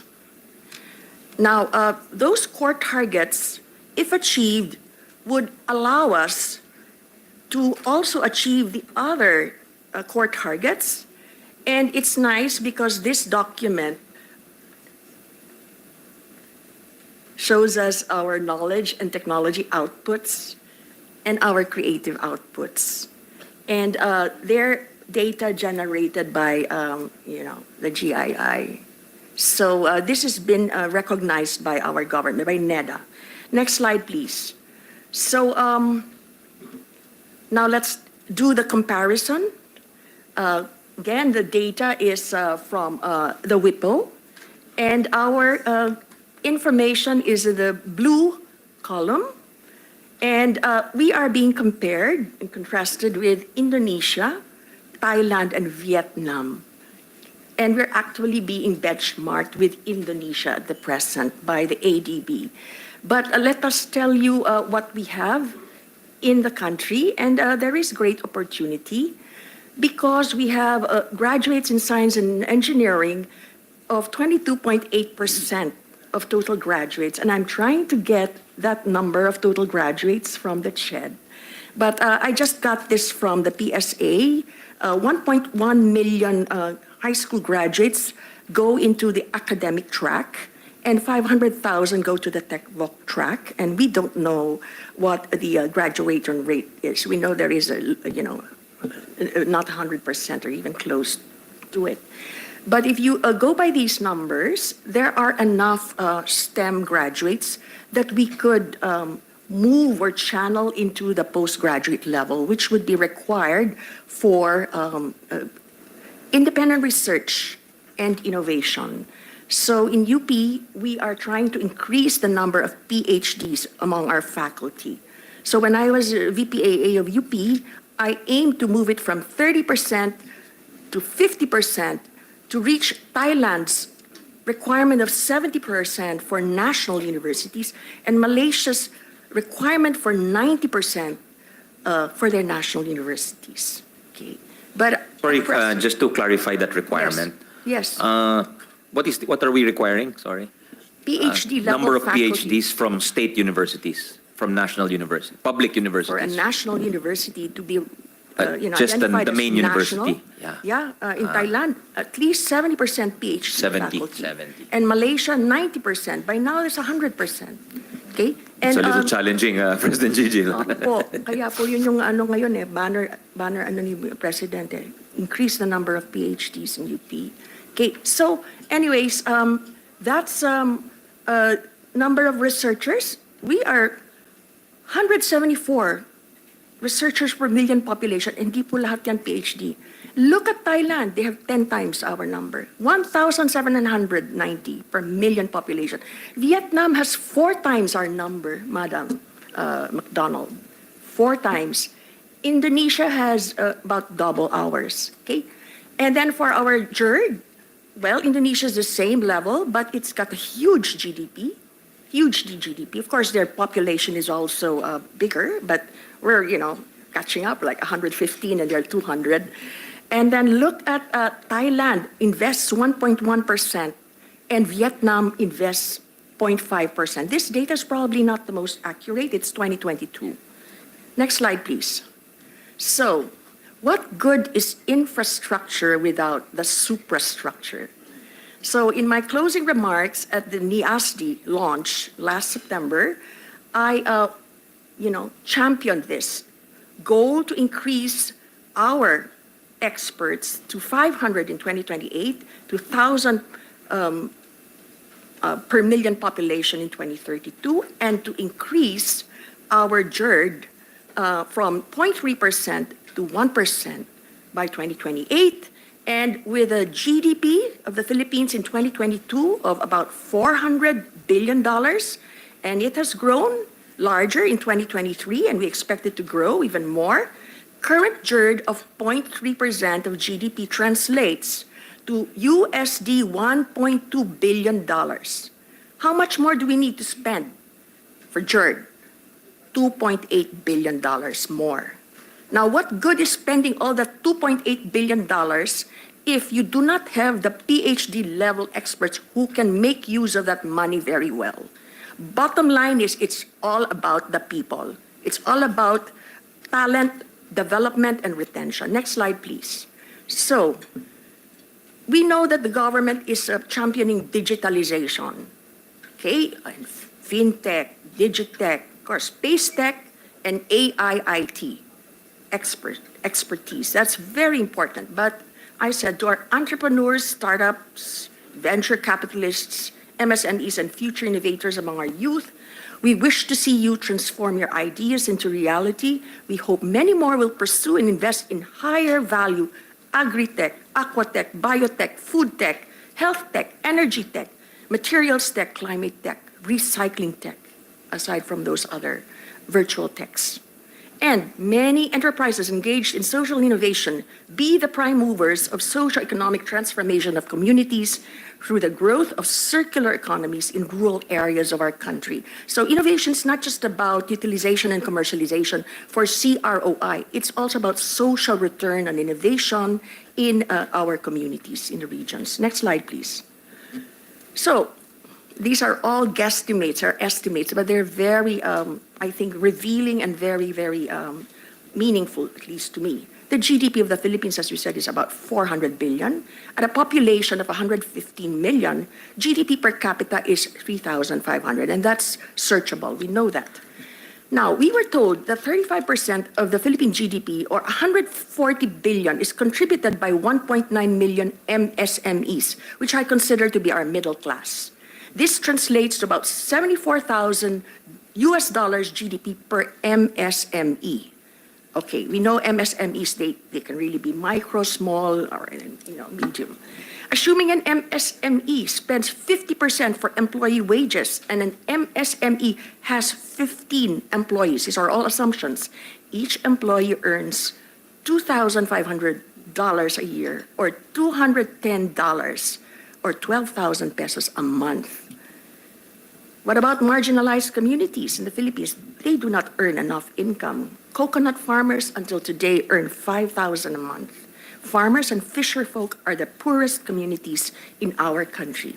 So what has superstructure got to do with this? Productivity, quality and quantity of produce, of products, of services and systems, of MSMEs and farmer and fisher folk communities can be significantly improved with advanced innovative technologies. Next slide, please. So my proposal is to develop the Philippine superstructure by building the Philippine Advanced Technology Innovation Institute for Industry. Secretary R.C. Balisacan nicknames it PatiCube, so he supports this, and so does the DTI Secretary and the innovation workforce. And this provides you the brain flow. It provides you the two-way corridor, okay? People coming in here and our own most talented, brightest students going out and hand-holding them, shepherding them back to the Philippines with the right incentives, okay? Through a definitive massive investment in superstructure, advanced S&T human capital development, recognizing its singular most critical role in driving and sustaining over the long term innovation-based competitiveness of Philippine industries. And this is aligned with the priorities of the Asian Development Bank, to which I wanted to submit this proposal, and the administration of President Ferdinand Marcos Jr., which would be agriculture and food security in the context of climate change. So here we propose the establishment of an innovation institute and a massive postgraduate study abroad program. Next slide, please. Investing in the human talent pool, the critical role of S&T, human capital development, to sustain technological development and economic progress over the long term, improve the quality of life of a population, is recognized in all technologically advanced countries. It is the single most important definitive investment for sustained progress. Development of the human workforce or human capital resources, the advanced education and training of its brightest youth. Next slide, please. We have models. We have models abroad, okay? So we have them in Japan, South Korea, China, Taiwan, India, Pakistan, and ASEAN countries such as Singapore, Thailand, Malaysia, Indonesia, Vietnam, who have invested in S&T HCD, sending thousands of their brightest students to the US and Europe for advanced studies. It's a numbers game.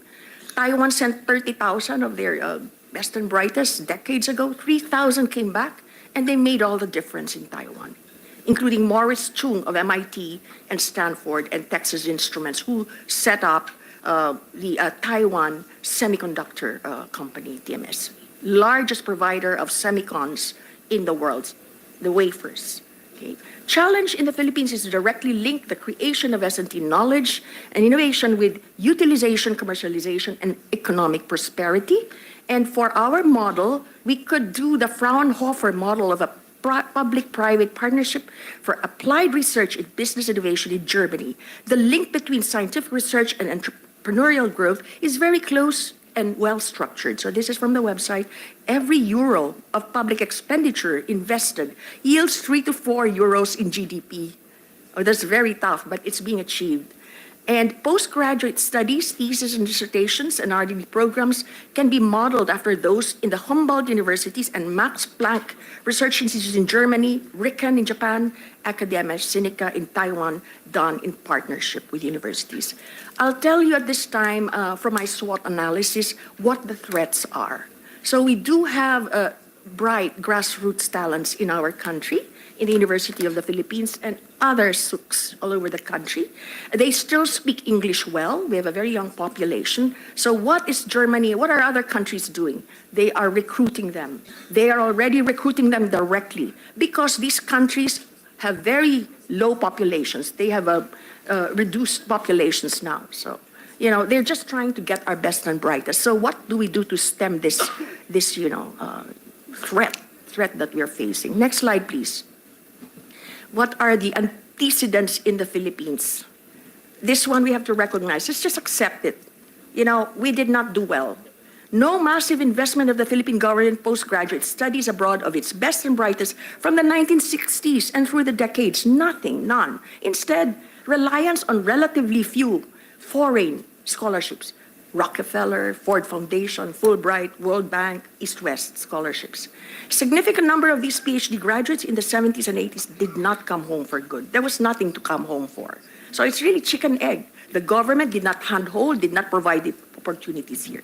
Programs that did not make a lasting, significant impact on knowledge creation in the country, I just have to identify them, and I will mention Ched Picari later, Ma'am Tati.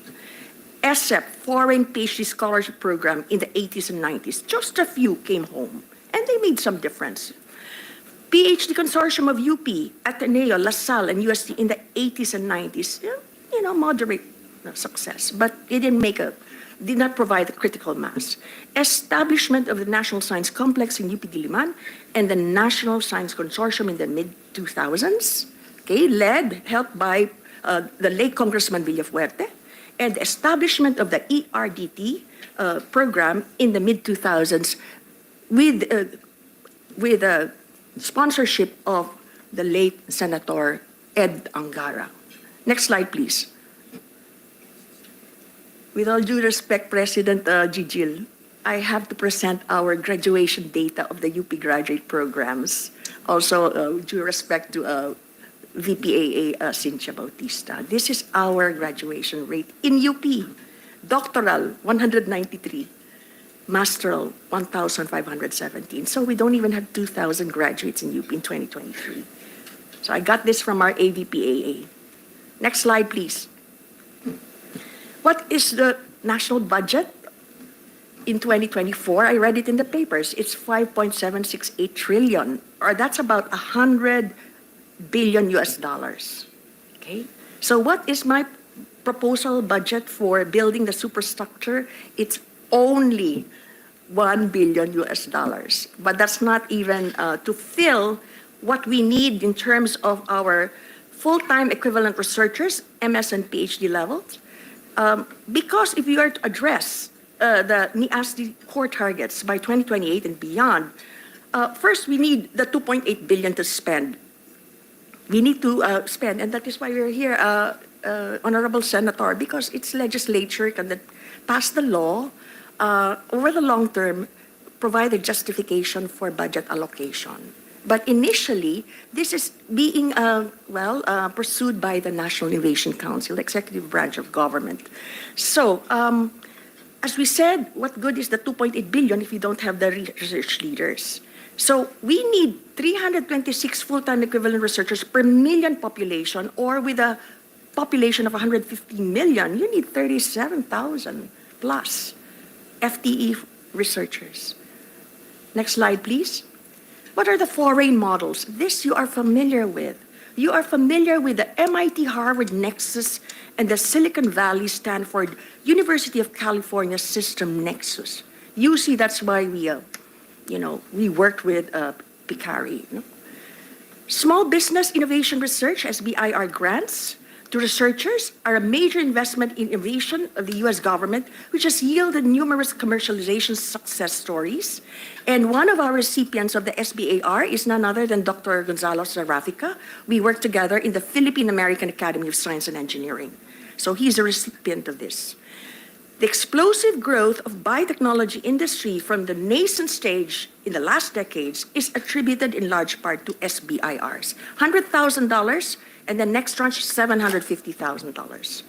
Successful cases of engagement of leading private U.S. universities in foreign countries are well documented. We already heard it from Dr. Cynthia Bautista and others, but I'd like to point out one of our top scientists who is a plant geneticist, rice geneticist at that. He's Michael Puganan, our graduate from chemistry, just like me.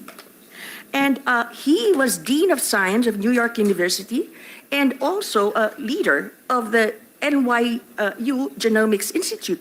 And he was asked to set it up in Abu Dhabi. And he was able to do it for $10 million over 5 to 7 years. And he was awarded the nation's top science award because of his efforts. I'd like to add Singapore's USD 30 million investment in the MIT, Massachusetts Institute of Technology, Smart Group in Singapore, which eventually led to the establishment of the highly successful Singapore University of Technology and Design, currently graduating hundreds of engineers annually, with SUTD topping MIT's list of emerging engineering schools. So it's just telling you the ripple effect.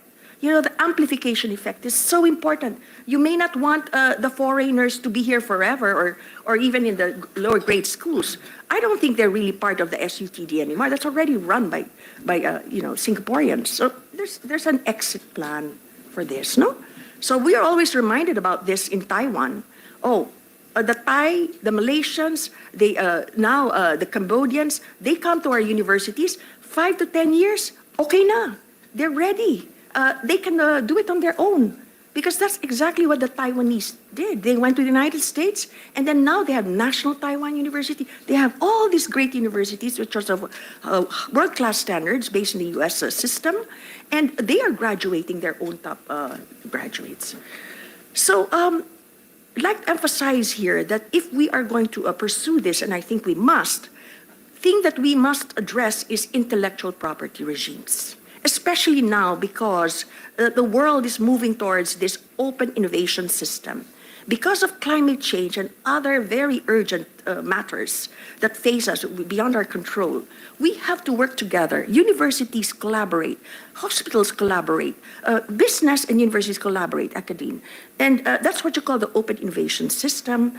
And so you have to just identify what is your IP position. Don't be too, very possessive of your IP. This is what I learned from the the Nanyang Technological University president who attended the ADB workshop. And he said, in NTU, we share. We do not really value our IP this much. And why is that? Why does that work? Next slide, please. Okay, I think mabilis na, no? So, because in many universities, in Australia as well, IP can be sold up front. It's bargained well, but then the university then gets a return on the investment from, say, the Department of Science and Technology, and so they're given more research money. So there's now research revenue for the university. Okay, pero up front, instead of trying to hang on through royalties, then you're able to sell the innovation that needs a little more tweaking or a lot more tweaking before it's commercialized, right? So there's a lot more that needs to be done. So might as well the knowledge creators in university move on and embark on new projects and get new funding from the DOST. So this is our proposal, and there's the priorities: agriculture and fisheries technologies for food productivity and security, which is like the priority of the UP Los Baños; renewable and nuclear energy technologies for clean, cheap, and continuous energy. And we need collaborators for this. We learned this from Taiwan, from our Taiwan partners. Metallurgical and materials technologies for metal industry, stainless steel, iron, other metals. For energy storage, batteries, and semiconductors, we need to develop our green metals, get the best value from nickel and cobalt, which we sell for a song to our neighboring countries. For industrial machinery, additive manufacturing, 3D printing for replacement of machine parts, robotics, automation for health and chemical industries, petrochemicals and organic chemicals. Okay, all of the above in the context of environmental stability, sustainability, and digital AI enabling automation technologies and other cross-cutting technologies. Bottom line, direct beneficiaries would be MSMEs and large industries. Next slide, please. So here we have how we think it might work. Unique features of the PATI cube, we call it. Would be an attached unit of the DTI focused on serving industry. Would be in a PEZA zone, centrally located in the fastest growing concentration of local and foreign industry locators and surrounded by several leading universities. This could be in the Calabar zone, or it could be in the Central Luzon zone. Enabling procurement and hiring terms, tax exemptions and export incentives under PEZA and BOI. This is how we would try to solve our procurement problems up front. Initially. Doesn't mean that we will not continue to work on our various modes of procurement, especially for the R&D and innovation community. New intellectual property regimes supported by the IPOPHIL, getting a world-renowned Philippine expatriate scientist, engineer, and innovation management expert who will serve as an attractant to foreign-based Filipino scientists and foreign scientists. We should get the exodus of our expert scientists abroad, the diaspora, going. They should come home to the Philippines for good. Recruit world-class Philippine expatriate and foreign scientists-led research teams, not individuals, in the priority areas identified. So the problem in the past is we're always recruiting them individually. But actually in UP Los Baños, in the past, there was already a model where we sent out research, groups of researchers, and then they came back as groups as well. So it works. That you need a research team. I, having been a wet lab researcher myself for many, many years. Dr. Concepcion, Yes. with your permission, Yes. you've been speaking for 27 minutes. Yeah, just 3 minutes more. And do you have a view? Do you have a stand on constitutional reform? Yes, I think, Senator Angara, I think that with this kind of ecosystem that I am describing to you, Yes. I think that we should allow foreign researchers to be employed in the Philippines, to have foreign PPPs, FDIs, because we lack the experts in our country. Okay. See, so it's really a case of not having enough of the mentors for research and innovation. And This is really a therefore- fantastic paper, and I wish we Yeah. called you during our Tatak Pinoy hearings because Well, that was all about creating yes. ecosystem. So in Yes, the oversight of the law, I think there's a lot to absolutely. dialogue on, and Yeah. I'll let you wrap up. Yes, But please. I think what you need here is scalability, Dr. Concepcion. yeah, I so, think what you need is, if you allow me to finish, I think you need some scalability here, and because the reality is we work in political cycles of 3 years. So I suggest you work on a 3-year initial cycle where you can have established results that you can show, and then that would justify a higher budget in the next Yes. cycle. That's just my modest suggestion. Please go ahead. Thank you, ma'am. Senator. So in the features here, I just mentioned that we really need to take care of everyone, the private higher education institutions, as well as the SUCs and, of course, UP. And so we would be offering joint master's and PhD degree programs with leading private and public universities in this center. Okay, and it's really modeled after the German technological universities and research institutes, which is industry-centric. Next slide, please. So PPPs, very important, including local and foreign PPPs. First of all, UP partner, for example, with the leading private universities, aside from the SUCs. Okay, so when we have this person that I, would like to serve as the magnet to lead PatiCube, and in the case of Picari, it was first conceptualized as a UC partnership. But then we made it more inclusive, so it was passed on to CHED. And the mirror institutes in UP were vetoed by President Pinoy when he visited UP with Chair Tati then.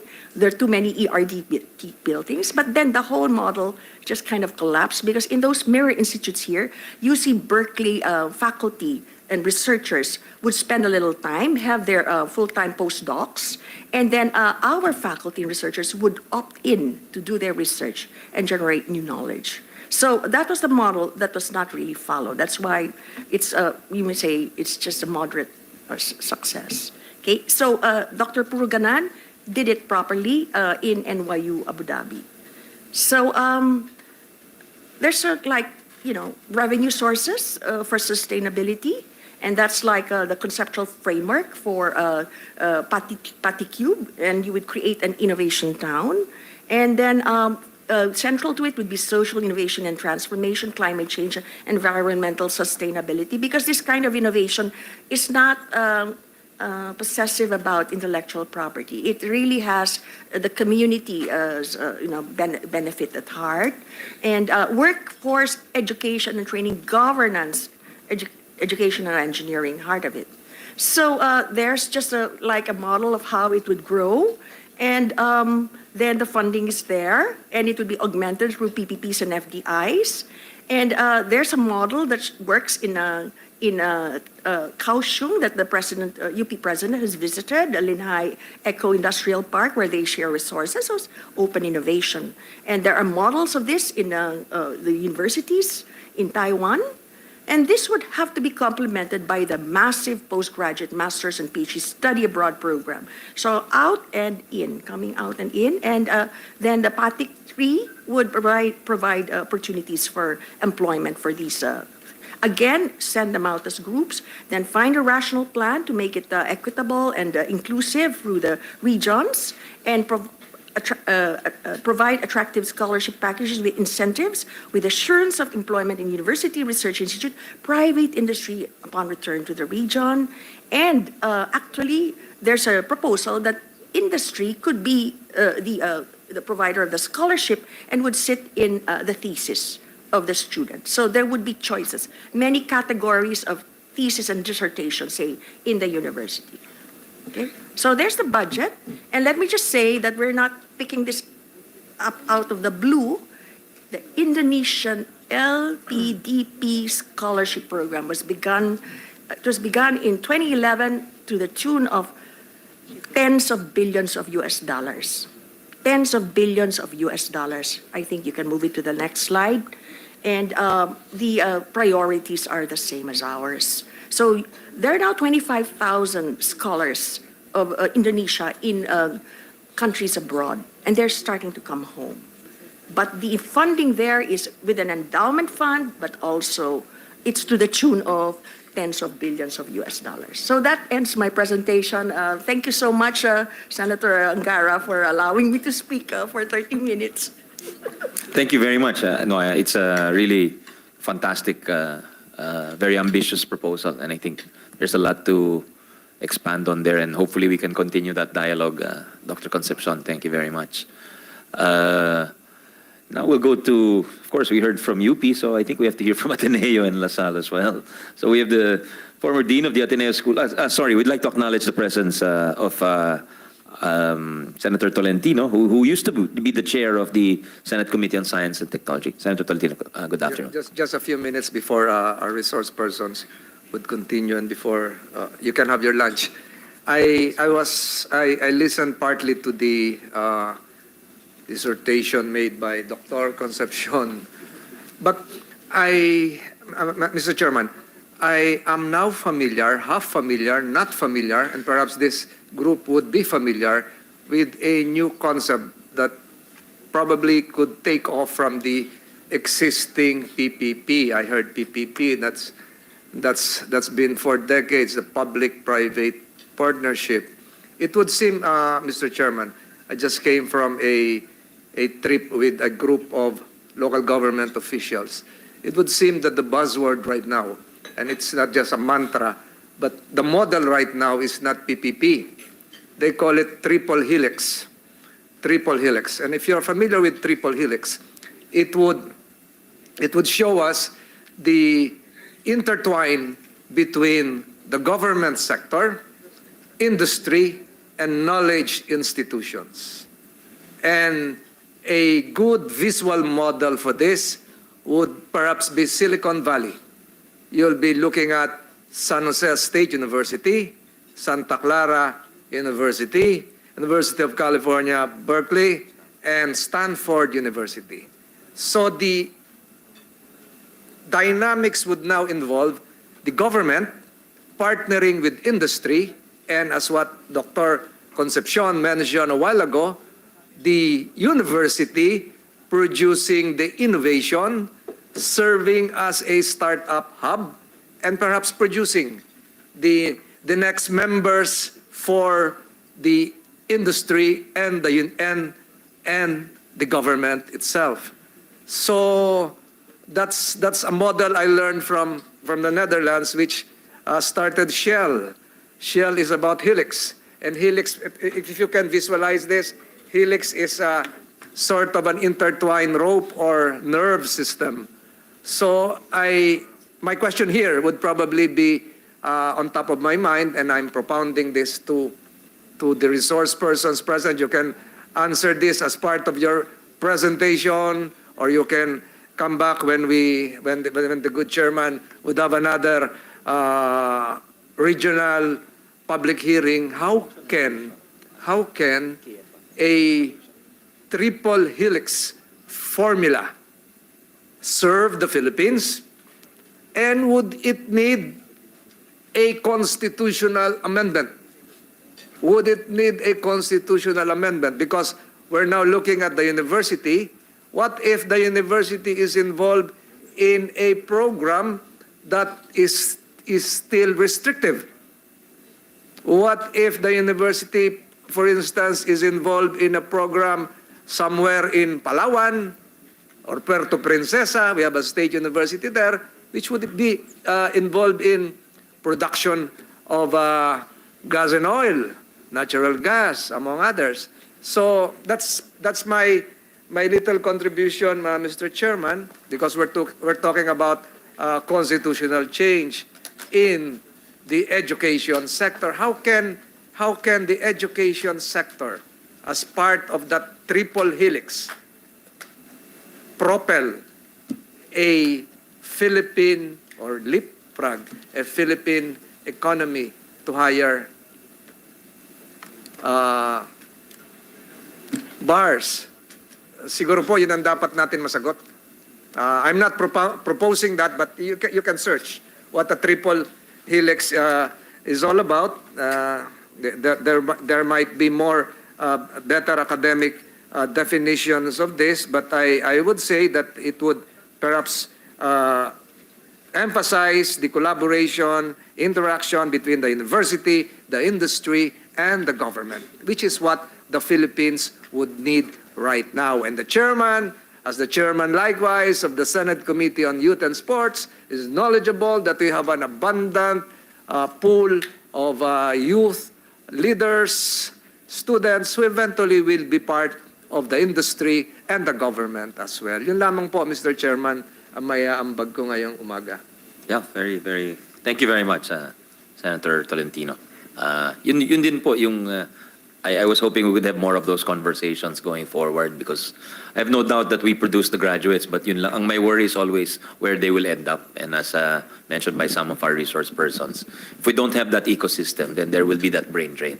We will just be educating for migration. That's the reality. That's been the reality of the past decades of our policy. That's why I have also in our interactions in the EDCOM, we've raised that we must be talking about that ecosystem, not limiting ourselves to the educational policies we have, but also the industrial policies, because otherwise they don't have that synergy that Senator Tolentino was mentioning. If one of those links is weak, then there'll be no sustainability. So thank you, Senator Tolentino.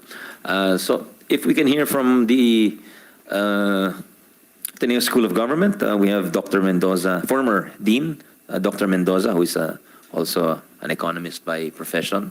Dr. Ron, are you online? Yes, I am. Yes, thank you. Thank you for waiting, Dr. Ron. Please go ahead. Yes. Well, Chair Sani and our senators, good morning, and also to our colleagues in the education sector. I apologize that I am not there physically, but I trust that the discussions are going quite well, and I've been following from here at home. I have prepared remarks, but I thought it better to just start off with a few quick comments to draw on the insights already shared. It has been such a rich exchange of ideas this morning. So my series of comments, I'll go ahead and share it. Number one, I thought to mention the context of what we're doing here, which is basically where our country is compared to when our Constitution was crafted. And I took a look at the history and the statistics of our demographics. And I would just like to share with everyone that roughly 70% of our population was not even born yet when this Constitution was crafted. And when it was crafted, the country was a different country then. The world was a different world then.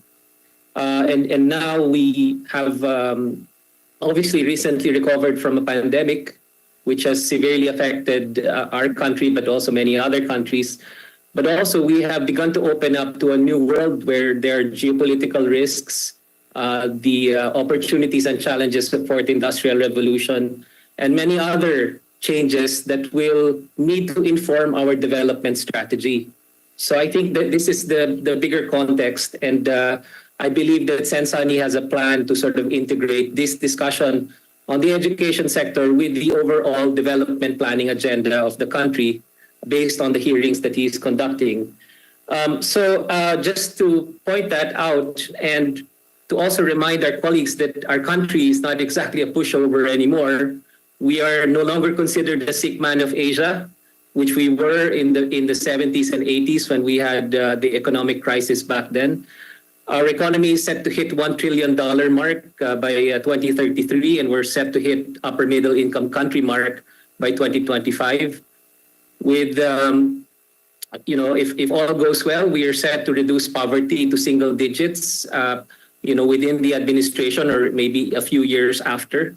So we are a market also for some of these direct investments. And it just struck me, just listening to the discussion, that there is, on the one hand, a very heavy state focus, possibly because UP is well represented in the testimonies. But also we need representation from the private sector, and it doesn't seem to be as confident as what I'm hearing from the state-focused sort of interventions. So I think there's something there to unpack, Sensani. And certainly the discussion on opening up must accommodate both. And I think you're onto something there when you discuss this idea of using a very specific focused strategy on opening up and not necessarily looking at an opening up that immediately affects all sectors. So that's my first sharing. My second is I think we need to look at the education sector as one of the most important levers of our economic development plan. And it cannot be looked at in isolation. It must be looked at, according to Carol Mark and President Gigi, as an ecosystem, as part of a bigger plan with many moving parts, and our education sector needs to deliver. And so I think our development plan, it can be very instructive and very useful in juxtaposing where our education sector is expected to deliver, because our development plan has a few big components, including what SecRC calls the servicification of our manufacturing push. Now, this is part of our industrial policy strategy to leverage what we are competitive in order to make our mark in manufacturing, even though we are very, very delayed in actually trying to make a push in this sector. As you know, there is Vietnam, there is Indonesia, there are many other countries that have actually pushed on manufacturing well ahead of us. And if you look at the most recent literature, including by thought leaders like Danny Roderick at the Kennedy School of Government, looking at industrial policy today, post-pandemic, they're saying that we cannot really look at low-cost manufacturing anymore in this new world. We're looking at tech-enhanced manufacturing. We're looking at automation. We're looking at the important role of AI and many other aspects which will put a heavy emphasis on services. And that's where the education sector clearly contributes, because it is in itself a service sector. And secondly, its output contributes to many other service sector components that will be important in our manufacturing push and in our development plan. So that's my second point. The third point is, I think, based on those who shared that they have reservations about economic charter change, there is an interpretation that it will fix all, that it will cure all. I join Sensani in reminding our colleagues that that is not how we should look at this discussion. It will leverage many other things that we need to do, because there are many other parts in the industrial policy that need to be focused on, many other legislation that needs to be passed in order for us to succeed in this goal. And so I am reminded by my industrial policy professor, Danny Roderick, who said, openness is not a development strategy. And that is certainly not what we're communicating here, that if we open up the sector, suddenly all things will fall into place. In fact, it will increase the number of things we need to do well, and the load on our institutions and the load on our governance. So tama po yung mga comments nila Chair Tati at saka ang other colleagues, Dr. Bautista, who shared their concerns about whether we will bring about more good out of this rather than more costs and more social disruption. That is actually the reality of industrial policy and increased economic openness, that there are risks, But those risks, a nation needs to decide whether it takes them if it wants the bigger gains. So my question to our colleagues and maybe to our senators is, can we afford not to take this risk and basically remain closed while the rest of our region has actually decided to open up, integrate, and take those risks to actually latch onto the technology and know-how that we know will shape this decade of development? So yun po yung usapin ngayon. I think we are all concerned about the risks, and if we focus on them and try to address them one by one, I think we can probably do that too. But there is a bigger question. If we don't act, there is also a risk to that. We will be continuously left behind. That is a big risk. And finally, let me share the concerns of some of our colleagues, and since I teach in the School of Government, read a little bit of my closing statement here, if you'll allow me, Chair Sani, of our economic development. There is considerable evidence that loosening the social protection for those that may be affected by openness. We must improve the inclusiveness of our market economy so that we don't fear economic openness and instead see this, since economic development always goes hand in hand with strong national defense. We will never be a secure country if we continue to be left behind economically. Our biggest challenge then on each attempt is that deep distrust in our political system and our ability to conduct industrial policy fairly, transparently, and successfully. End of the day, if and when we open up to competition, our institutions and our governance need to level up also so that we don't end up on the losing side. We must overcome this in order to strengthen our chances to compete successfully. Thank you very much, Chair Sani, for listening to these quick comments, and thank you to everyone. Well, thank you. Very good, very strong insight regarding openness not being a strategy per se, and it leading to actually needing more vigilance. I think that's very powerful insight. And thank you for a progressive and hard-nosed, but yet hard-nosed stance. Thank you very much, Dean Ron. We'd like to acknowledge our majority leader, who's the former head of TESDA, which is a very important agency in this discussion, and also a member of the EDCOM, aside from being the Senate Majority Leader. Good afternoon, Majority Leader Senator Joel. If you please, you're free to interject at any point.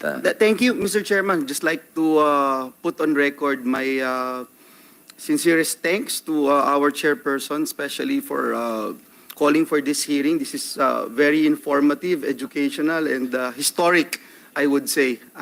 We'd like to give our regards to our resource persons here. It's, there's too many personalities here that we have worked with, and if I one by one I acknowledge, Mr. Chairman, baka maubos yung time ko, but we'll participate later. Thank you, Mr. Chairman. Familiar to you in EDCOM. You got a lot of familiar faces from the EDCOM. Next, from DLSU, De La Salle University, we have the chairperson of the Committee on National Issues, Dr. Hasmin Liana, along with Mr. Ricky Kabugsa. You're both free to speak. And after that, just for Dr. Serafica, Dr. Destura, Dr. Coelho, Attorney Castillo, Attorney Rosales, and Attorney Carpio. Thank you very much for waiting patiently. Dr. Liana, ma'am. Thank you very much. Good afternoon, Mr. Chair and the honorable senators and members of the community. I came here on behalf of our president of De La Salle University, Brother Bernard Oka, FSC, and we are not ready with any position yet. The governing bodies of the university and our Committee on National Issues and Concerns will be discussing this issue, and we are going to submit a position paper. I would like to say, however, that I can say confidently, as chair of the Committee on National Issues and Concerns of the university, that I can provide a short answer, and I'm confident that the university will go along this path. And that is the short answer of no, we don't need any constitutional change in order to address the education crisis. And we will hopefully be able to provide all of the supporting arguments for this position. Thank you very much. Dr. Yana. How about Mr. Kabugsa? No position there. Okay, we go to Dr. Serapica, President of the Center for Integrated STEM Education System. Thank you. Good afternoon, Dr. Serapica. Thank you. Good afternoon, everyone. Thanks, Honorable Senator Angara and Senator Joel and Senator Risa for inviting us over. Actually, I'm also the chairman of the Philippine American Academy of Science and Engineering. We're 700 member strong international PhD level scientists and engineers. But I'll take it down a level in a more personal, because I do look at the actual request for us to provide our insights to the ongoing discussions about opening it up for foreign. I come from the United States. I spent 24 years of my schooling as well as being an entrepreneur for 17 years, managing a biotech medical device company. And actually, I look back, what allowed me to do that is a very strong university-industry partnership. Doctor, sorry, where are you based? I'm now based in the Philippines. I'm a balik scientist. But for those 24 years, where were you based? I was in New the York. I went to Rensselaer Polytechnic Institute in Troy, New York. And I did spend most of my time in the Northeast. And clearly, to me, the importance of opening it up for foreign institutions with existing industrial partnerships is what I wanted to highlight to our educators as well as our resource persons in the audience. Actually, after finishing up my PhD, I ended up starting a company. As Giselle mentioned, I did receive a small business innovative research grant that allowed me to raise venture capital and run my company for 17 years, and having sold it to Johnson & Johnson eventually in 2 pieces. So I retired at 45. I came back as a balik scientist actually in 2013, just to help the technology commercialization and intellectual property expansion in the Philippines. And I've been doing that with UP for the last 10 years. I've also helped LaSalle. I'm a member of the National Academy of Science and Engineering and Technology here in the Philippines. I work with Senator Padilla. But what's emerging with us, at least, I've been in the ecosystem of science and technology in the Philippines for the last 10 years. And I must speak that what Dr. Yi mentioned about the ecosystem. We're building a cathedral here. We're all bricklayers, but we're building a cathedral, and I've been here for 10 years, and I've been trying to actually look at where the gaps are. And what do we have? Do we have a turret? Do we have a few pews? Or what do we have of the cathedral? Doctor? We do have the foundations, I must say, and actually over the last 10 years that I've seen $10 billion, 10 billion pesos poured into R&D. I think we have a few posts and a few doors, but it's not yet complete. Our roof is not there yet, so we're not sheltering the rest of our people in doing that. And what I'm experiencing now, having been part of a League of Corporate Foundation for STEM education, I'm doing projects on social-emotional learning for 21st century skills, as well as technical vocational education with a USAID project for advanced manufacturing. There are gaps in almost every step of the way, and being able to welcome in foreign institutions that can plug in the gap, accelerate our adoption of best practices, as well as being able to partner with local industry. I was part of the USAID STRIDE project. I was senior advisor of STRIDE 1 and 2 for 9 years. It's a $38 million project. And I was focused on academic industry partnerships. We don't have enough industry partnerships. And how much more with international? We just finished our National Academy Technical Working Group last week. We were focused on globally linking R&D of the Philippines to the global ecosystem. And right now, one way of accelerating that indeed is opening it up for foreign institutions with existing industry partners. So I do support, as a person, but definitely from the Philippine American Academy of Science and Engineering, I'm sure a great deal of our members are foreign-based, about probably 200 of them, will be more than happy and willing to lend their support with their own institutions abroad to be linked to our ecosystem here in the Philippines. So I'm hoping it will be the beginning of many conversations on knowledge economies as well as how to make money with science. And I'm here as a resource person for the Senate, I guess, moving forward. Thank you. We'll need you, sir. We'll need you. Thank you. And just for the record, USAID STRIDE project has given birth to other programs like the DTI road mapping in Region 7, in advanced technologies. So that project has been useful, and we're trying to replicate it in various regions actually, especially the rural areas. So thank you, Dr. Serapia. Thank you. Dr. Destura, Professor of the National Institute of Health for UP Manila and Deputy Director of the Strategic Initiatives and Emerging Programs of the NIH UP Manila. Dr. Destura, thank you for waiting patiently. Good afternoon, sir. Thank you, Honorable Chair, for having me here, Senator Villanueva, Senator Hontiveros, Senator Gatchalian. I think... With your permission, I failed to acknowledge our chairperson of the EDCOM and our Basic Education and Ways and Means Chair. So he actually occupies a good, if we're talking about the ecosystem of education, academia, and industry, he's an important personality because he's on the economic and the education side, Senator Win Gatchalian. Good afternoon, sir. Would you like to say anything before we go back? Doctor, thank you. Yeah, thank you. So I'm also coming in my comment on a personal, as a scientist who came back. So I've seen the education component from both here in the Philippines and the perspective it actually has provided me when I was outside, also learning from them. But of course, it's not for everyone to say that you get educated and then you have to come back. Others prefer to stay over there for a various reasons. And I had my own reason why I wanted to come back to the Philippines.